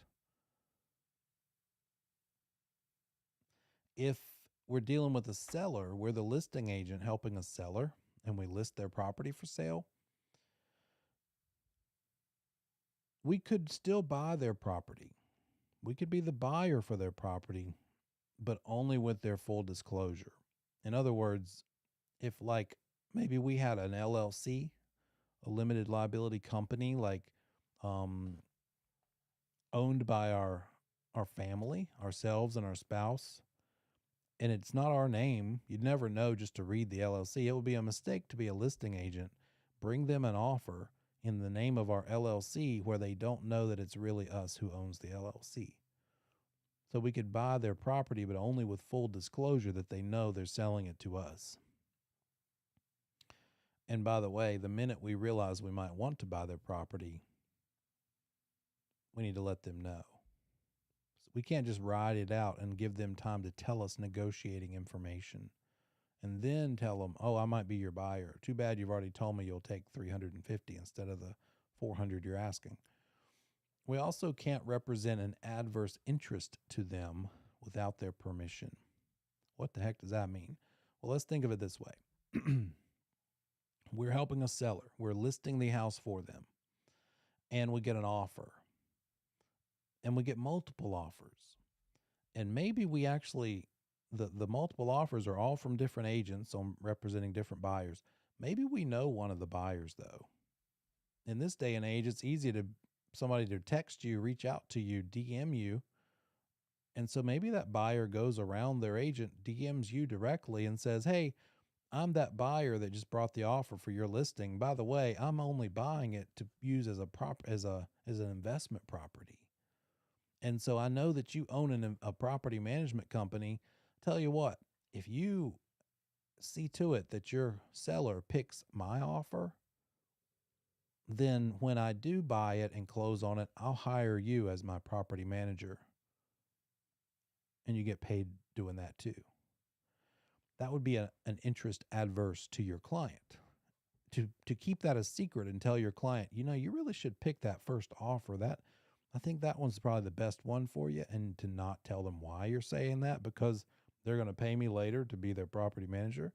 Classic example of an interest adverse to your clients. But you could do it. You could certainly, you'd have to tell them. You'd have to say, you could still represent them. You could still represent them and plan on being the property manager for the buyer, but you would need to disclose to your seller that that was the deal. Full written permission.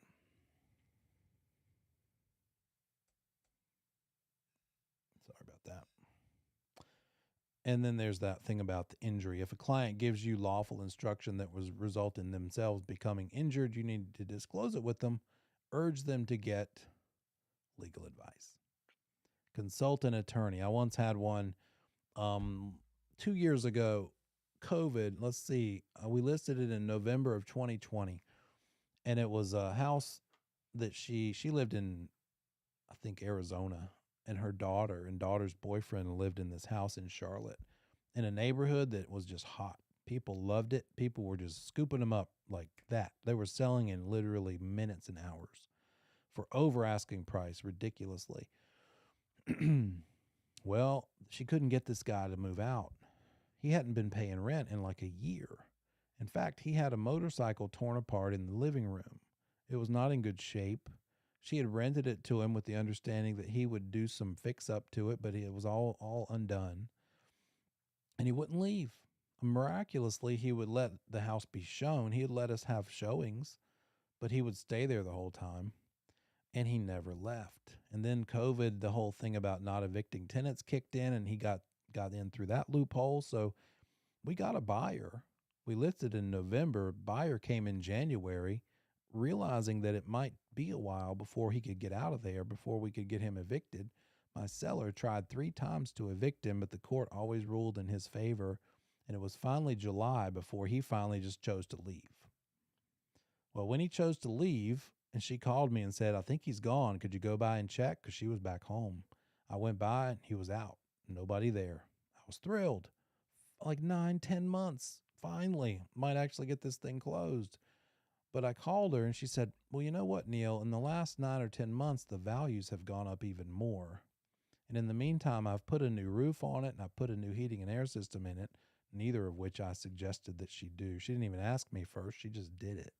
She spent like $18,000 on stuff that I would have never told her to do while that guy was still living there. And so she wanted more money. But we had a buyer under contract to buy it at the agreed upon price. And here's this lady now saying, well, wait a minute. Instead of closing next week, I want to renegotiate. There's a word for that. We'll learn in chapter 9 and 10. It's called breach of contract. There was no legal justification for her to ask for more money. We were way past that. I know it's terrible. Yes, properties values have gone up. Yes, you've put money in it, but I didn't tell you to do that. Nonetheless, I get why you want to ask for more, but I had to give her this advice. I had to say, look, I hope you can. We'll ask. I'll be glad to ask. But if you want me to say, well, the deal is off, I'm backing out because you won't come up in the price, then that would be breach of contract. And what I need to do and tell you now, Mrs. Seller, is call this attorney and let them explain to you what the consequences are for breaching. Because here they are. I don't want to give her legal advice, but of what she should do, but here's what could have happened. She didn't end up doing it. We rolled with it. We went ahead and closed. But what could happen if she had walked out and backed out with no good reason, because just wanting more money would not have been a good enough legal reason, they could have sued her for specific performance. They could have sued her to reimburse them from all the money they've spent on inspections and deposits and this and that and the other. And the property could have just been tied up. It would have been a mess. But that was not for me to give her advice about. That was her considering doing something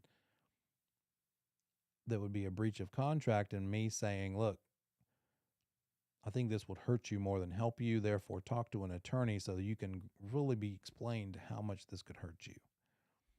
So that's what I owed her with loyalty. We owe them disclosure. We owe everybody disclosure. Facts about the value or marketability.